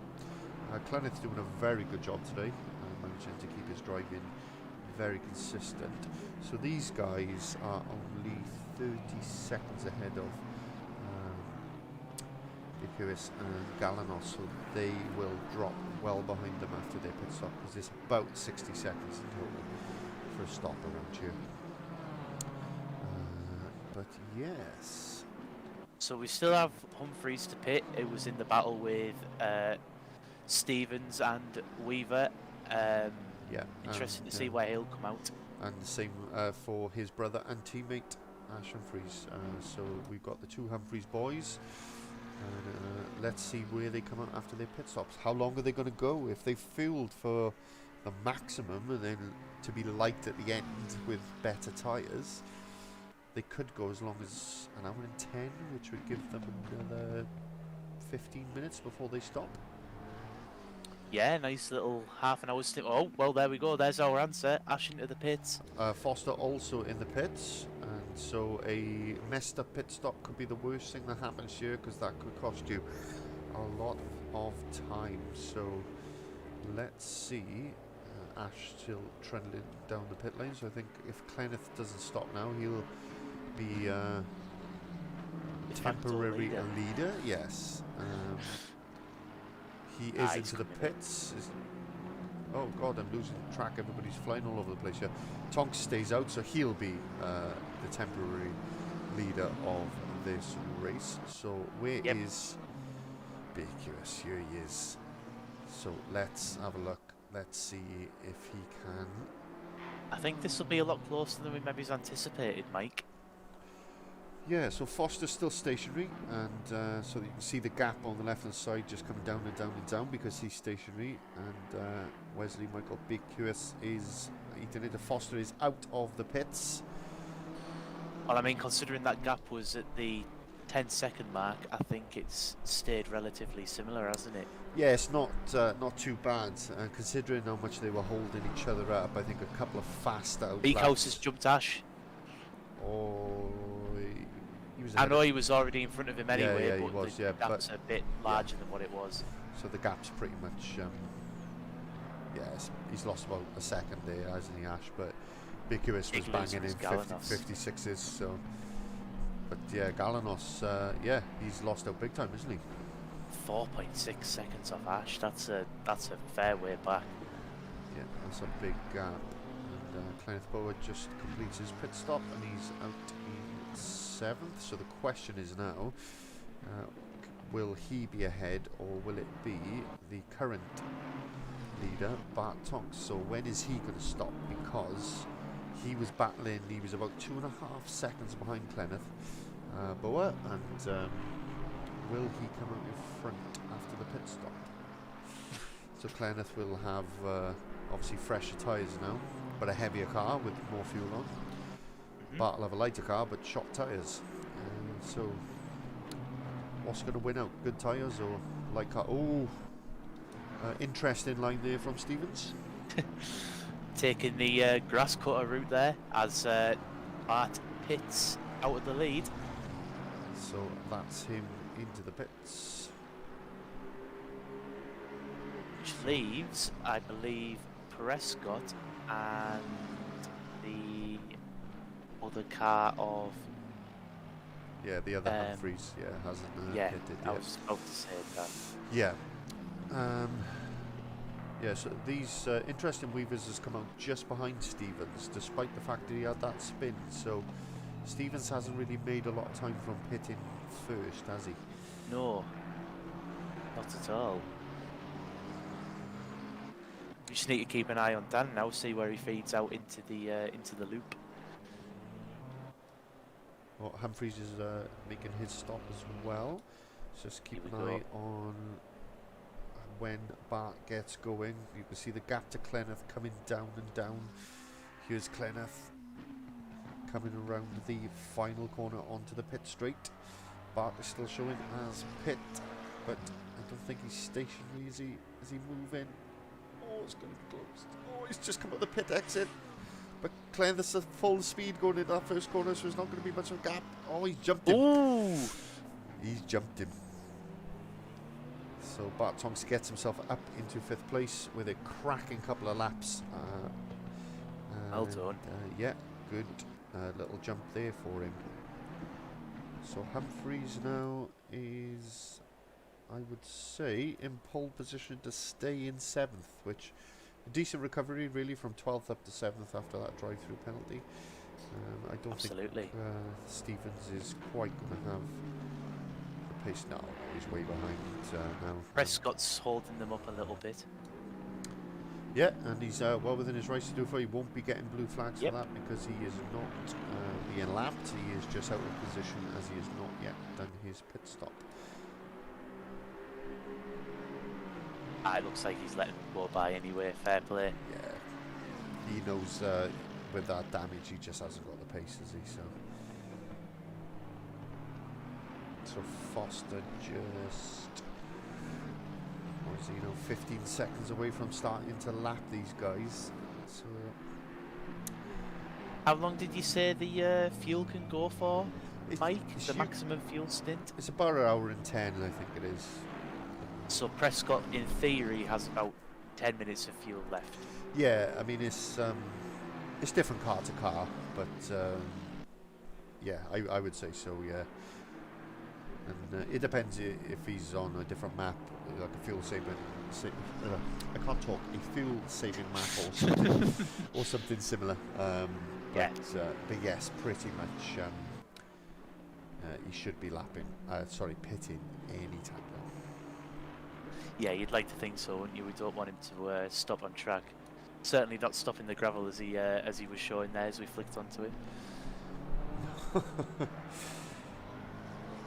We really have had a curse tonight. Every time we flick to a driver, they seem to spin, put a wheel in the gravel. Yes. Clenneth all over the back of Bart here. Yeah, he is. And yeah, I mean, Bart closed that gap very quickly, but the last few laps before the pit stops, he was pretty much solid at sort of 2.5, 3 seconds. So I don't think he's way quicker than Clenneth.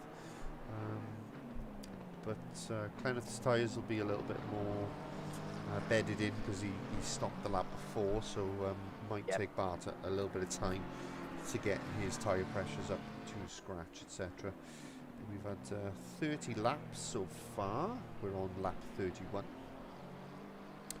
We'll just have a quick run through the order as it stands. So in the Lightning Bolt number 28 BMW, You have Adam Foster, 3-time race winner this season, looking to make it 4 for the season and really take charge of this championship. Wes Bicus is a good 10 seconds back. He's currently in second place in the number 43. Ash Humphreys doing an absolutely stellar job in that number 44 McLaren. It's supposed to have the McLaren Gulf F1 livery that we had this season at the Monaco Grand Prix last season, sorry, but the file didn't upload properly, so that's why it looks like it does there. So that's my fault, sorry about that. Ford Galanos currently in 4th in the 979 BMW. Running in second for most of this race, but he just appears to have lost something, but he's nowhere near on the pace of those front three now, unfortunately. So appears to be fading back a little bit. Clenith's clearly made a huge mistake because he's now 9 seconds behind Tonks, where he was only half a second behind just a few corners ago. So there he is in his very interestingly liveried McLaren 720S. Prescott, who has been lapped after his pit stop, has a nicely repaired Mercedes now, and driving for pride. And but fair play to him, he stuck it out whereas others haven't, so maximum respect to him for that. Humphreys then, who's recovered as we've said a few times, and he's now a good 15 seconds ahead of the guys he was battling pre-pit stop, so he's done very, very well to get himself up there. And yeah, he's what, 48 seconds behind Clenith. It's a tall order. It would need a few mistakes, I think, but you never know, so you just got to keep your mind in the game. And Stevens then and Weavers still battling away for 8th position. Having a good little scrap, these two, aren't they? Yeah, I think it's fair to say it's been going for a pretty long time now, and I have visions of this one going right to the end, which is what we want to see as viewers. And I'm not actually quite sure who's going to come out on top on this one. No, wheel to wheel is exactly what we want to see, and as long as drivers are being challenged and having to work for it, that's what we want. But interestingly, Adam Foster is now only 8 seconds behind these two, so those front ones are going to start to come through. And I mean, we've seen it in F1 time again, haven't we, Aaron, where you've got back markers battling each other for position, and then you've got the front runners trying to come through and go through blue flags. So we've already seen a big accident with a blue flag this season at Imola. Are we going to have another one? Let's hope not. I really, really don't want to see that again. We don't want to see it from, of course, a racing etiquette point of view, but bloody hell, it's entertaining when it happens. That's very true. Tell you what, we might see a move. Yeah, he's weaving about our weavers. It's in his name. Some say he was born to weave.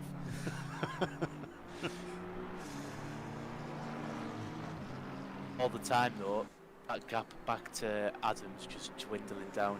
Yeah, I mean, these really, guys. That's not what these guys want to see, is it? These guys are doing 58, 59s, and he's doing 56s. So, I mean, he's gonna be on the back of these in absolutely no time flat. And yeah, Bicus and Humphreys have just got no. I mean, they're not doing too far off lap times. Actually, they're only. Ash actually matched him on that lap, and Galanos is just on a 56 flat. Wow. Yeah, it's weird. The lap times, there's definitely a difference between them, but the gaps don't seem to be coming down. So I wonder whether they're inconsistent with these lap times. Yeah, you took the words right out of my mouth. I was just about to say I think it might be inconsistency that's plagued these guys, but Adam just needs to keep doing what he's doing. He doesn't. Oh, there's certainly a bit of gravel there, as there seems to be a mistake from Stevens that's left him vulnerable into the Schumacher S's. That there is. He's definitely made a little mistake somewhere, and I think he did well to get himself enough traction to get up that hill then, because that could have been a sitting duck. But yeah, this Weavers just doesn't seem to have a way through. But I just want to say again, massive respect to these two, because they had a difficult start of the season, but they've kept themselves really consistent, and they've both driven really, really well tonight, which is really pleasing to see. And they're having a good battle with each other as well, which is an added bonus. Yeah, absolutely. And I mean, hopefully, fingers crossed, the blue flag doesn't split these guys up too much with a huge gap, because I'd like to see this one go for a little while longer, I think. Yeah, and he's lurking. You can see him in the background there. So he's gaining 3 seconds a lap, and he's 3 seconds behind. So he's pretty much going to be on, 4 seconds behind. So by the time we cross the finish line again, Adam Foster is going to be enforcing the blue flags on these guys. They will start to see the flags on the side of the track. The blue light inside the car will start to flash as well. Oh, Weaver's round. No, that's not what we needed. He's binned it. He's binned it, and that... that's a shame. He's got to start that hard work all over again now. Shame. Stevens is smiling. He has the biggest grin underneath that crash helmet. I mean, it's almost like I just said he was having a really good race. We've done it again. Oh, God, we need to stop. Oh, what are we doing to people? Yeah, no other big differences. I think. Just have a look at Cleniff. Oh, 11th. I was trying to see if the gap to Humphreys is coming down, but I don't think it is. It's pretty much staying static, but they are in equal machinery for that point, so no surprise there, really. Yeah. So back to these three, really, and let's see. Oh, Ash has got that gap right down, so I think we've had a little mistake from Bakehouse at some point. I'm loving this racecraft from Ash. I can't believe how consistent he's been all race. Yeah, I mean, I've said it before on stream. I do know Ash very well, and we do speak outside of this. And I know he was out of sim racing for a good couple of months, and this is his first season back, I think, since last summer, there or thereabouts. So I mean, that's a long time to be out the seat, as you'll well know yourself. So he's finding the consistency as the races go by. In an inferior car, you've got to say, what a job. What a job. Absolutely. He's definitely my driver of the day so far. 100%. Yeah, you know, to be pressuring these BMWs in the way he is shows just how good a driver he is, which I knew in a way, but he's just reaffirming that, because he is.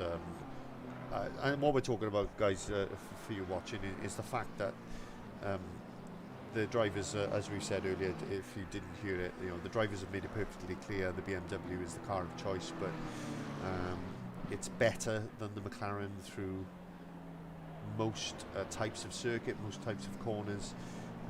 So although it doesn't have a performance advantage in inverted commas in terms of horsepower or anything, it's just an easier car to drive. But Ash is making that McLaren sing for him, and a mistake from Wesley Big-Hewis has forced him wide, and Ash takes advantage and gets himself up into second place. And that was all because of the pressure, really, wasn't it, that Ash was putting on him? Absolutely, and I think that won't be the last we see of the battle between these two, because I think Wes will not be happy that he's let that one slip. No, definitely not, and we've seen in the first stages of the race that he's definitely got the pace in that BMW, but both him and Galanos not really showing the best of that BMW in these last 20 minutes or so, really. It's been a bit bitty, a bit start-stop from them. It's been the end of that first phase and the start of this second one, really, hasn't it? It's been a little bit as if they haven't quite got into the rhythm. Yeah, absolutely, but I think Ash Humphreys in the number 44 McLaren has just been the most consistent guy on track, bar probably Adam Foster. Maybe Yeah. a little bit more so than Adam. Just obviously the BMW, as we said, is a better car, but that's not to take anything away from Adam. Obviously, who's leading the race, but. Galanos did a 56 there, whereas these two battling each other did a 58 and a 59, so he's got that gap down to 3 seconds. Yeah, he's just to say creeping back into the frame there. So certainly can't write out the battle a second for Galanos. He's within touching distance. You can see there 2.9 now. Be interesting to see how it progresses, because I think he might have worn his tyres out at the end of that first stint, which would maybe explain why his pace dramatically dropped off, because it was quite good at the start of the race. It was. And it's been quite good at the start of this phase as well, so Yeah. be interesting to see what comes of that. It could be he's working his tyres too hard, or it could be just purely that he got his pressures wrong in that first stint. Yeah. I mean, we've talked about it before, not that we want to purely talk about tyres, but having the pressures in the right window on this is so important, because without that, you do get a huge difference in performance, and the car will slide around, and you'll overheat your tyres and wear them out a lot quicker. Yeah. So that's something that takes that bit of practice to get them just right. But ACC servers have a habit of throwing the odd spanner in the works. So you'll run a practice server with the same settings, and it'll say the track temperature is going to be 25 degrees, and you'll set your tyre pressures to be right for that. So once you've done about 3 laps, they're up to the right pressure, and then you'll log in on race day, and the track temperature will be 29 degrees, and all of a sudden your tyre pressures are way too high, and you overheat them, and you've just got to suck it until you do your pit stop, and then just adjust your pressures as you go down the pit lane for your new set of tyres. So it's that's what it tends to do to you. But a 56.2 there from Ash, 57 flat from both Galanos and Birkuis. So we are getting there. Yeah, we're under the half an hour stage now, so 26 minutes left. I think this could be the deciding factor here. If Ash has a solid quarter of an hour and builds that gap up, I mean, it's at 1.7 now. I think if he can just dig deep, keep his head down, keep building that gap for the next 15 minutes, I think he'll have that second place nailed on. Yeah, I mean, well, that gap, Wes must have, he's lost, 2 seconds now in the last 2 laps, so he's 2.1 behind. So him and Galanos will be battling now. And is that outright pace from Ash, or is it a problem for Birkhouse? I would say Galanos is still about the same distance behind Humphries, so it looks like it is an issue for Birkhouse. Whether it be setup or his head's gone, maybe, I don't know. It could be mechanical, could be suspension damage. Oh, that's a big off. What's happened there? Oh, yeah, he's lost it, and yeah, that's sorted that one out. Do you think that's a connection issue, Mike? That was a bizarre one. It was as if he just didn't brake. Could be, maybe that could be the problem that he's having. It could be an internet connection, but I mean, he's got a green bar, so it's not. He's not got any sort of big lag issue or anything. But yeah, that was a very strange. He's still sat there, so could be. That was really weird. Maybe his wheel disconnected or something. I mean, that's happened in the past, isn't it? But he's still just sat there. It doesn't look like he can get it going. So I think maybe he's had a disconnection on his wheel or something like that. Maybe. That's a shame, because he looked pretty solid for a good top 4 finish at the worst there. Yeah, no, absolutely. I mean, he was definitely battling for a podium for sure. But yeah, it just that was, as you say, that was very strange, wasn't it? Out of nowhere, really. Yeah. I mean, at least we've guaranteed an Ash and Galanos podium now. Well, I say guaranteeing 2 hours from both of them. And Ash Humphries spins out of the race. So it's just a question of what order now, and can Ash keep pulling away from Galanos? Yeah, exactly. And he's definitely got the pace on him at the moment. He certainly clawed back a little bit of time on Adam, but I wonder if that was because of the lapped car that Adam's got past. Possibly, but it's not over. I mean, 23 minutes, so that's going to be 11 or 12 laps, depending on when they cross the line. You know, if Foster does lose his tyres, or he's got his pressures wrong, or, you know, something like that, you could easily lose 10 seconds over 12 laps, not a problem. A second a lap, you know, is easily achievable, and it's clear that Humphries is absolutely on it. Absolutely, I mean, that bound to spin out now.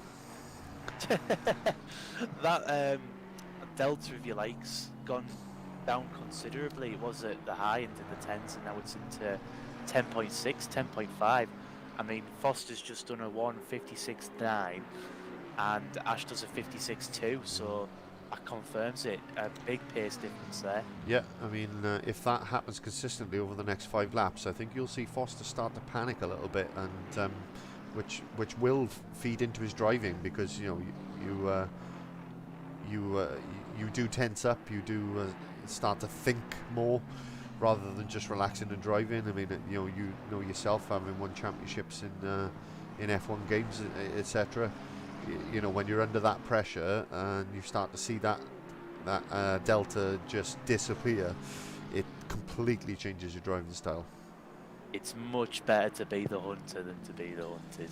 Yeah, I'll tell agree. you that much. I mean, I had it at Hungaroring in our touring cars this season, and I was hunted pretty much from the first corner to the last corner of the last lap, and I don't know how I kept my head, to be honest.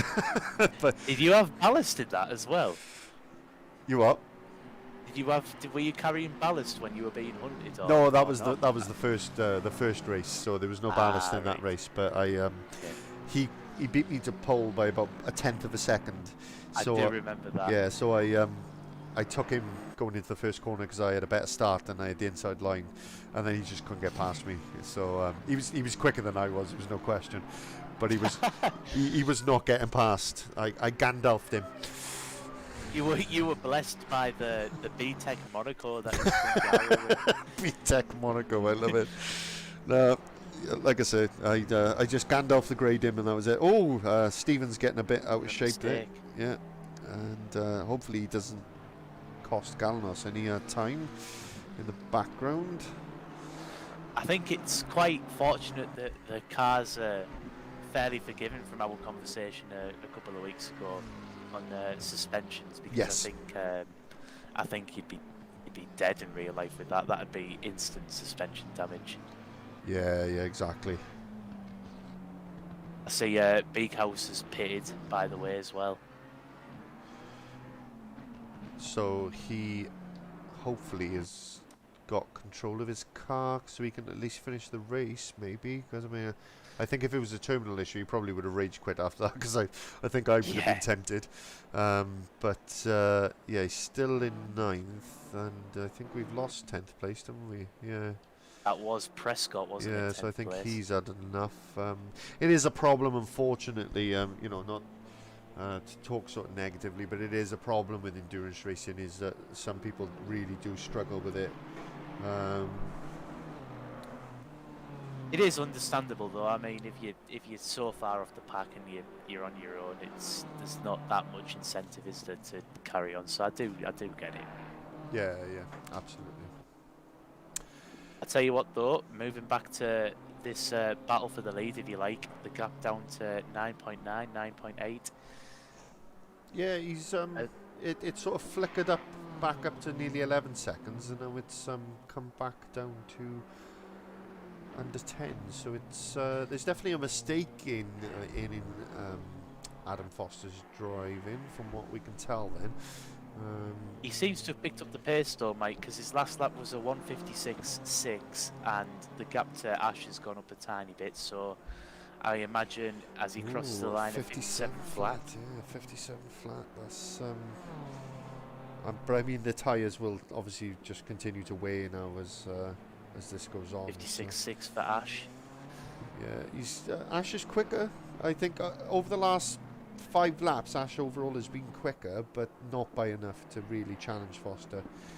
Yeah. But we got 9 laps or so to go, maybe 10, depending, as I said, on when they cross the line. So let's see. Anything can happen. We've cursed drivers before. It's starting to get to the stage now, though, where Adam can't really afford to make a mistake, like a big error, because that gap's gone from 15 seconds per se the first stint back down to 9 or 10 now. Yeah, exactly. So it's good driving from Ash, really, even though it might seem a bit futile with how far back he is. It's actually keeping Adam pretty honest, isn't it? Yeah, definitely. I mean, this type of racing doesn't really. What was I going to say? So you don't lose. Sorry, in some types of racing, you don't lose a lot of time for little mistakes. Touring cars are a prime example of that. But in the GT3s, that little mistake can cost you 5 seconds quite quickly. Due to the pace these guys are running. So I suppose, yeah, like you said, one little tiny error or something, and suddenly that gap is 5 seconds. But that gap has consistently come down from 16 to 10 seconds over the last half an hour. Yeah. But that is just due to Ash has just found that pace and he's in a groove. But they're lapping pretty much at parity now, aren't they? They're pretty much doing the same lap time. So, yeah, it's a slight difference, but not enough to really make a difference, which is a shame. Yeah, I mean, Adam's gone 2/10 faster there, so Yeah. evened himself back out. Galanos with similar pace as well, so I mean, it'll probably stay. This top 3 will stay the same now, won't it? Really, but you can never say never in motor racing. Let's just leave it at that. Never say never, exactly. So yeah, that's pretty much it now. We're down to 8 cars. It's a shame for Kenneth, since you've gone back to Bart there. I mean, obviously to come out the pits, be within a second, and now 17 seconds back. I don't think that's what Kenneth would have wanted tonight, will it? No, I will say I think Bart was out of position at the start and probably would have and should have been ahead of him.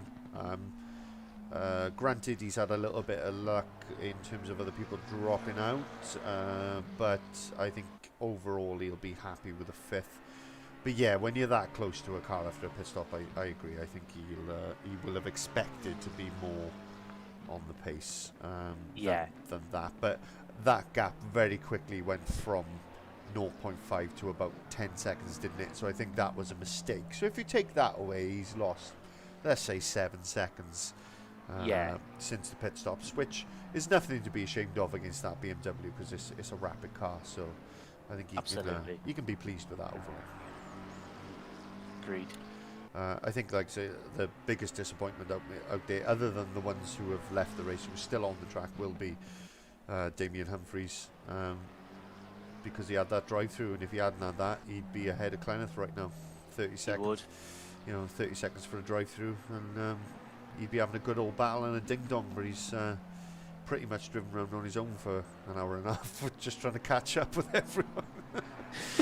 We can't take it away from him, though, how good of a comeback drive that is to have been. I think it was 12th, wasn't it? He was dead last,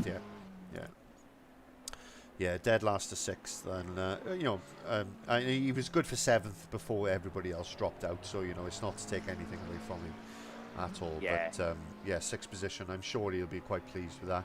The only thing he'll be disappointed with is, as I say, he's just been driving around on his own, and probably treating it a bit like a practice session, really, because he hasn't had anyone to race or fight with. But yes, still a stellar drive after that initial drive-through, which, as I say, I think it thought he was out of position at the start, and he probably didn't even deserve to have it in the first place, because I've had that, and it's very frustrating when it happens. Yeah. So yeah, that gap is still 10 seconds, so I think they've both eaten their tyres to the point where they can't push any harder now, and that is what their pace is. That is what it looks like to me. Just a case of getting home now, getting home safe. Yeah, absolutely.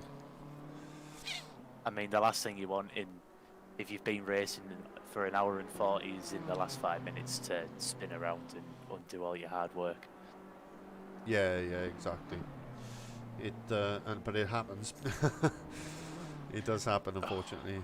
I mean, I don't want to tempt fate. well, I mean, only last week he was leading the first of the 2 sprint races, and he got a drive-through penalty for track limits on the last 2 laps. So that happened to Adam Foster last week. So I'm sure he will be full concentration to make sure something like that doesn't happen again.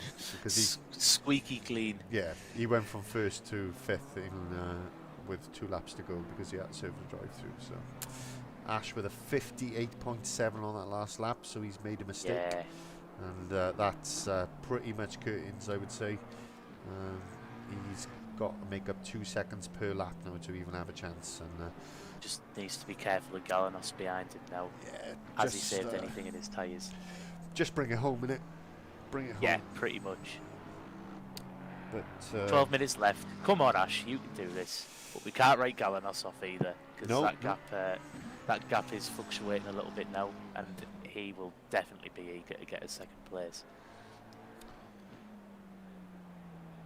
Absolutely. So Tonks, yeah, he's got himself a 4th in the end after he was pretty much last on the 1st lap. I don't know what happened, but he's done well. I think he'll be happy with that. Yeah, he's given us the Tokyo Drift moment as well, so he'll always have that to look back on and smile about. Yeah, Damien Humphries has taken 15 seconds out of Clenneth, but he was just too far back to really make any difference. So I think most of these guys now will just be settled in and just trying to bring it home by the looks. Yeah. Track will be the grippiest it's been all race, won't it? Does that that's a point actually. Does a settled course do a good job of simulating a track sort of getting grippier, if you like? Oh yeah, definitely. And it's even it's determined by the day of the week that you choose. So if you set your practice to a Friday, there's absolutely no grip at all. You get quite a bit more on the Saturday, and then full grip on the Sunday, and obviously it gets grippier as the race goes on.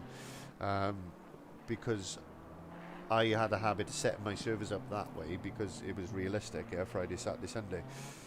But drivers were finding it really difficult because on the Friday and for qualifying you didn't have that ultimate grip. So I started setting all the days to Sunday, just to because that's the way the game simulates the grip.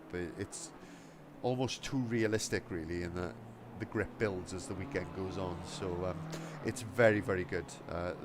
I'll be honest with you, the physics on this are beyond anything I've ever driven. They are superb, but it's only one series in it. You know, alright, you got the GT4s on here as well, but that's the thing I struggle with in terms of driving this is one, that it's only one series, and that for me gets a little bit boring to drive in. I think that's probably why it's so well simulated though, because it's not the panic of simulating multiple cars. It's quite a narrowed spectrum, isn't it? Yeah, they built it to just run GT3. They added the GT4 in, which was obviously just really reducing the downforce and the power. So I mean, that wasn't a big job, but yes, they designed it just with GT3 in mind, and so the physics engine is completely dedicated to it, whereas all the other simulators have to have a physics engine that can do a little bit of everything. But in addition, you know, the engine for the tyres, the engine for the track and the gripping up and the marbles you can see on the side of the track there, they make a hell of a difference if you go offline. It's got so much real detail in it, but the reason I don't drive in it anymore is because you have to commit about 6 hours a week to a race to be competitive, and I just haven't got that kind of time. No, that's understandable. Oh, little twitch there from Foster coming out of the left-hander. I don't think you'll be too worried. Ash is 12.7 back now. Yeah, gap to Galanos is creeping down, but I don't know if he's got enough laps. It's going to be 5 laps to go, including this one, I think. Yeah, it'll be roughly 4 or 5 laps, won't it, if we're at the 8-minute mark now? Yeah, so it's before four more laps to this point. Yeah, so yeah, 4 laps after this lap. Yes, that maths is right. I'm just double checking.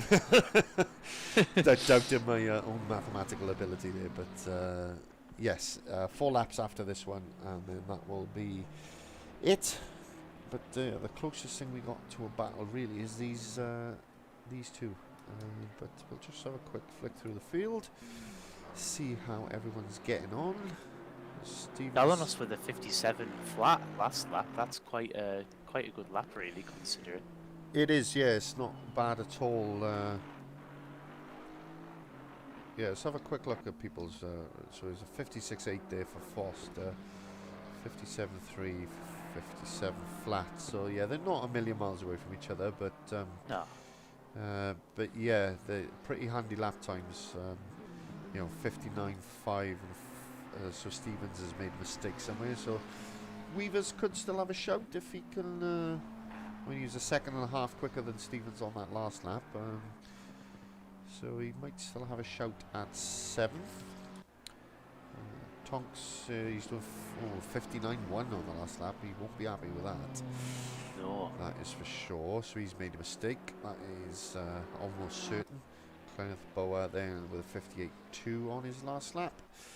Yeah, he's made one mistake, Kenneth, when he had a little spin, which has cost him a chance of battling for that 4th. But overall, I got to say he's driven much more consistent this week. I know he was very annoyed with himself last week to the point where he didn't even join the driver interviews. So he was rather cheesed, should we say? We know Kenneth's got decent pace as well from the couple of times he's raced with us in touring cars. Yeah, no, he has got pace, and me and him used to be in that sort of second tier, if you like, of this sort of stuff, and I used to battle him quite often. So he's a good quick driver. Humphreys, you can see Humphreys there doing 57.7. So I mean, I think he would have been good for 4th or 5th if it hadn't been that drive-through, without a shadow of a doubt. He's doing good lap times. Kenneth has just done a late 57 as well, actually. So that's a good lap time for this stage. So I think it's probably a tie-up between the Humphrey brothers as to who gets driver of the day from me. They've both excelled really well tonight. Yeah, yeah. I should have started some sort of driver of the day system, shouldn't I? But Andrew would be disappointed, Mike. he will. I'm sure he's he's throwing his iPad that he's watching this on out the window in anger and disgust. No, but no, we that's something we should start. That's for sure. And yeah, although it would be very easy. Oh, little moment there. Interesting moment for Adam. He caught the inside curb there as he coming around the hairpin, and it just stepped the back end up. But he managed to catch it without spinning, because if he'd spun and then had to turn the car around as well, that would have cost him a good 5-6 seconds. But I think he's safe. That probably explains why Beakhouse never tried that switchback on Galanos for that reason we just saw there. Yeah, perhaps they've tried it in practice or something and realised that's not an option. But yes, and anyway, sorry, back to driver of the day. And I think it'd be very easy to give it to Adam Foster, because he has been superb out in front by himself. But I think if you look at the big picture, and the ability of the BMW over the McLaren, I'd be inclined to look at Ash Humphreys for driver of the day for that reason, because he's kept Adam honest, not as honest as he would like, but he's kept him honest, and he's challenged 2 other very quick BMWs in Galanos and Beakhouse and beaten them. No, I agree, 100%. That's a very good review. Yes, I think in terms of extracting the absolute maximum out of a car, you'd have to say he's achieved that. Yeah, definitely. Passes of the McLarens, keeping Adam honest, tapping Galanos as well. It's all things that we can applaud, isn't it? Yeah, absolutely. And yeah, it will give his brother a very close second for that recovery drive up to 6th. But Absolutely. close but no cigar. I've sat in that grandstand. There we are, a little fact for you. Have you been on the roller coaster? No, it's shut down. Ah, that's sad. Yeah, it kept breaking or something. So they just shut it down. It won't open long. Trust the Germans to make a dodgy roller coaster. Make all the best, most reliable cars in the world, but not roller coasters. Oh no, definitely not roller coasters. That's where the Germans draw the line.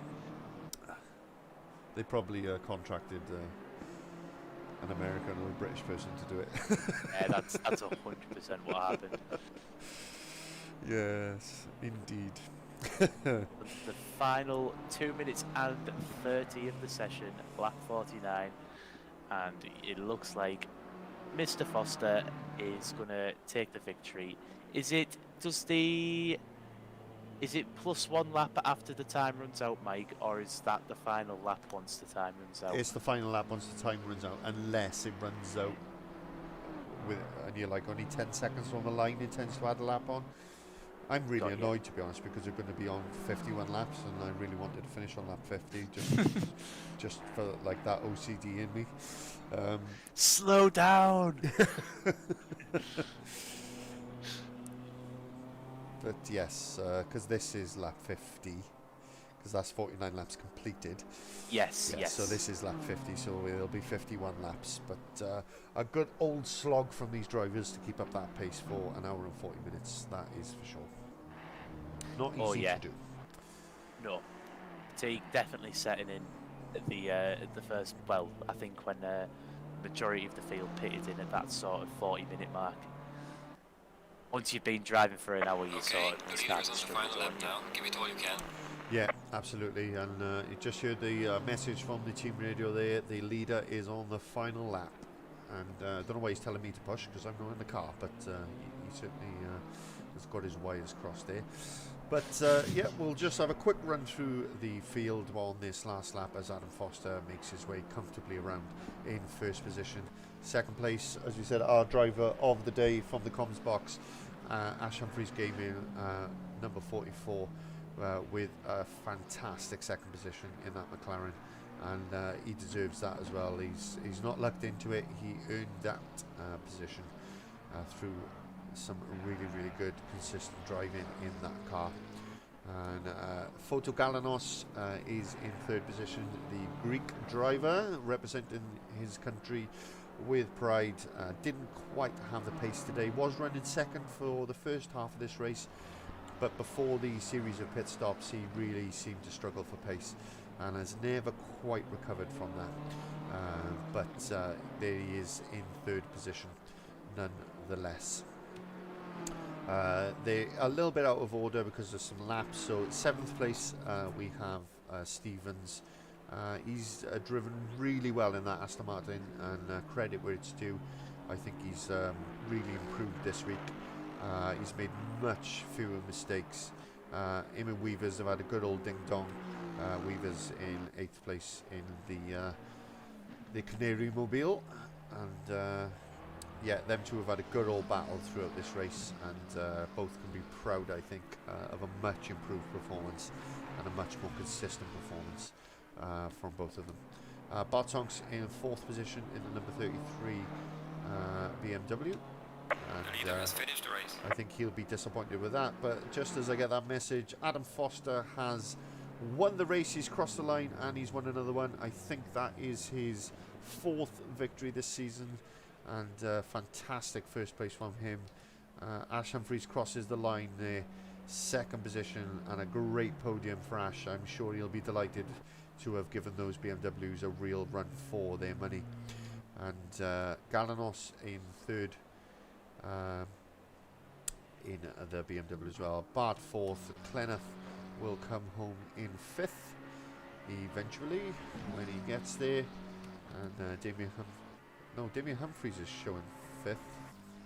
I think there's been a glitch. I think it's because Galanos has left the lobby. Okay, That's why. so let me return to garage, just so I can see. Galanos finished 3rd, but he's left the lobby, so it's not showing him as finished 3rd. Okay, this. I don't know whether he might have jumped the gun because the others haven't finished yet.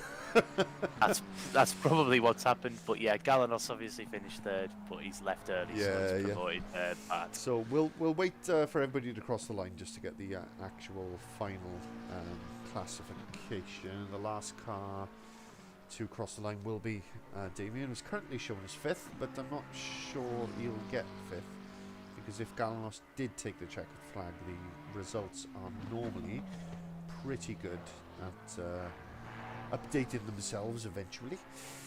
So we will see as he takes the final corner for the final time.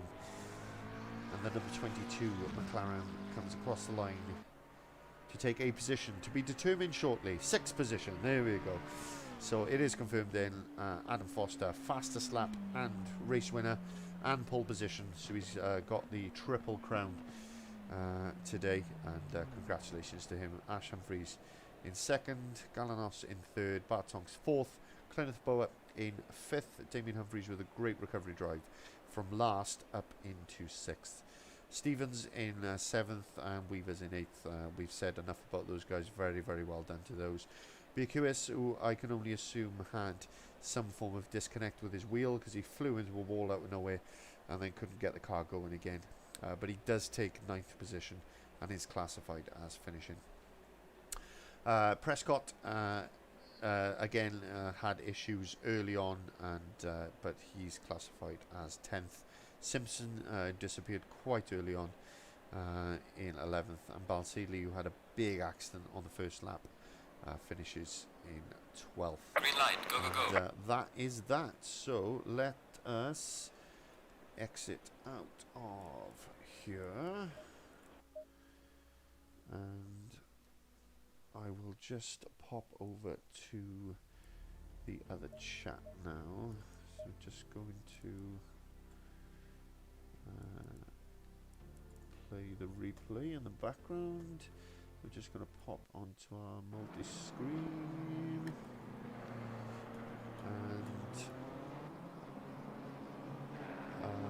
have I can't remember whether you've been in post-race interviews before, have you, Aaron? I've not. This is my first time. Okay, I'll add you into that chat now. Okay, so I'll just stop sharing my screen, and I'll move over to that one now.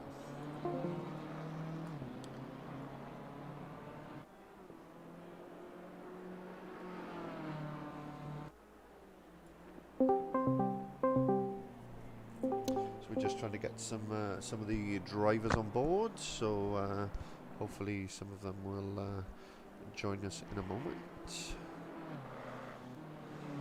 Good evening. Hello. Good evening. We have some drivers. That is fantastic. So that is good news. So I just got the replay playing in the background as it watches Adam Foster go around the first few laps of what was a fantastic race victory at the Nurburgring in the number 28 BMW. So I'm just going to come to Adam first, and yes, as a race winner, once again, I think that was your 4th victory this season, if I'm not mistaken, Adam?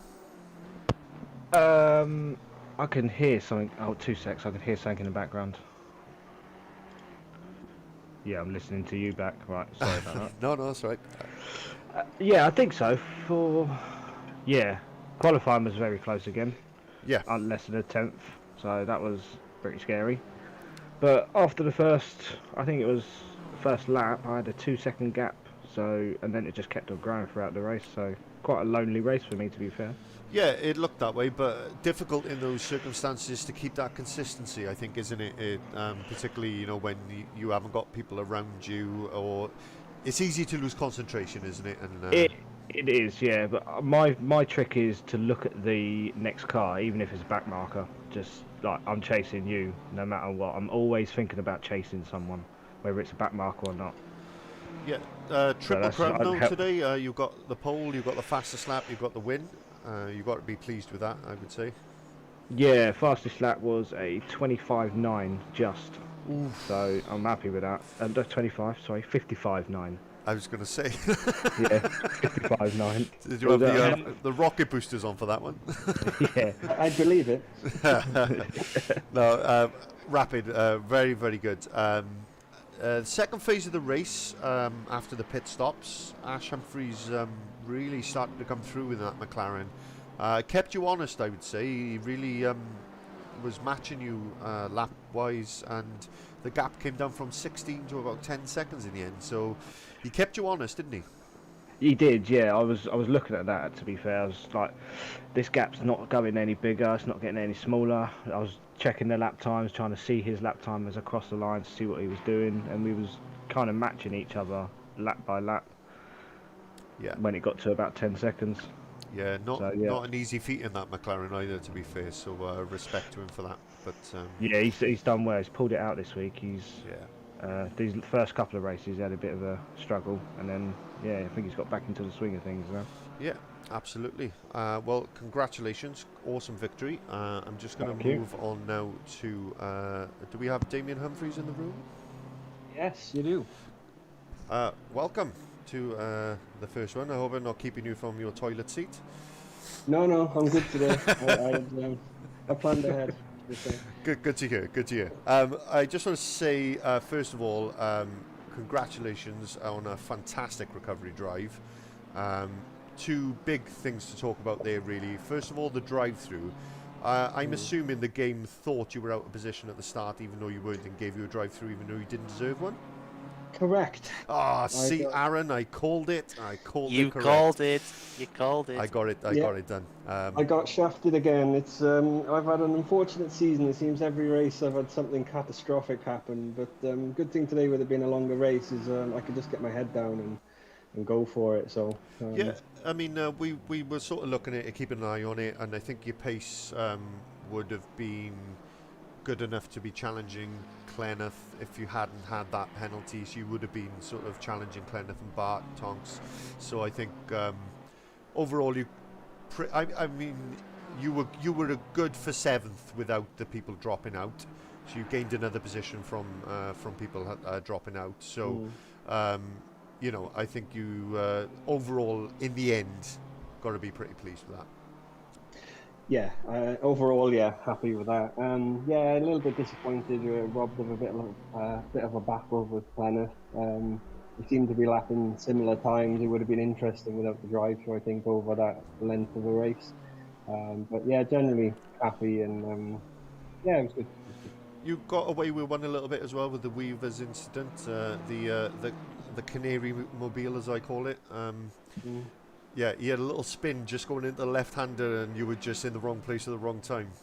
Yeah, my heart skipped a beat. I was like, oh no, not now! After all of that. Well, we literally just skipped over to you because you guys and Stevens were having a good little three-way battle, and it was you guys having a battle, and then your brother was battling with Galanos and Wesley. So we were sort of moving between the two battles. And as I flicked back to you, he just spun and you just smacked him. So it is on stream if you want to watch it back and cringe. But I think it could have been a lot worse. Oh, absolutely, yeah. It kind of, obviously I was concentrating and thinking, the two in front, so I thought, I'll just leave them have a battle for a bit and I'll just hang back a little bit and see what happens. And then I thought, to hell with it, let's go for it. And then just coming around the corner, he just lost the back end, and I tried to swerve right, but because we were so close anyway, I just clipped the back of him, but unfortunate for him.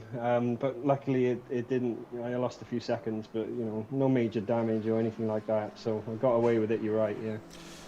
That answered my question there. I was about to say, did the damage cause you much time? But it didn't look like there was that much damage to the front end. No, I lost a few tenths, and the front end wasn't quite so good after that. I kind of had low 57s in me, and I was kind of doing high 57s, but no, I wasn't much really. I got away with it. I think you can chalk that up as got away with it in a win. Yeah. But good recovery drive nonetheless, mate. So well done and congratulations. Thank you. So I'm just going to bring in our resident Dutchman, Clenneth. How are you, good friend? Hey, Mike. How are you? I'm good. I'm good. It's been an amazing race. Although we didn't have the numbers tonight, it was a very good race. I So, would have loved to have a battle with Bart, but I fucked it up. Sorry, I messed it up. yeah, I saw you came out. We were on you. We were watching the pit stops very closely, and you came out 0.7 seconds behind him. Oh, And mate. yeah, within a lap, that was 10 seconds. So, but I will say, that aside, you looked a lot more consistent tonight than you have over the last few weeks, and you seem to be much more comfortable with the car. Yeah, my fastest lap was a 1:56.8, which is like for my doing actually pretty good. Within a second of the fastest lap of Adam. So yeah, I was quite happy. I was doing good lap times. I was keeping up with Ash and Wesley at the beginning.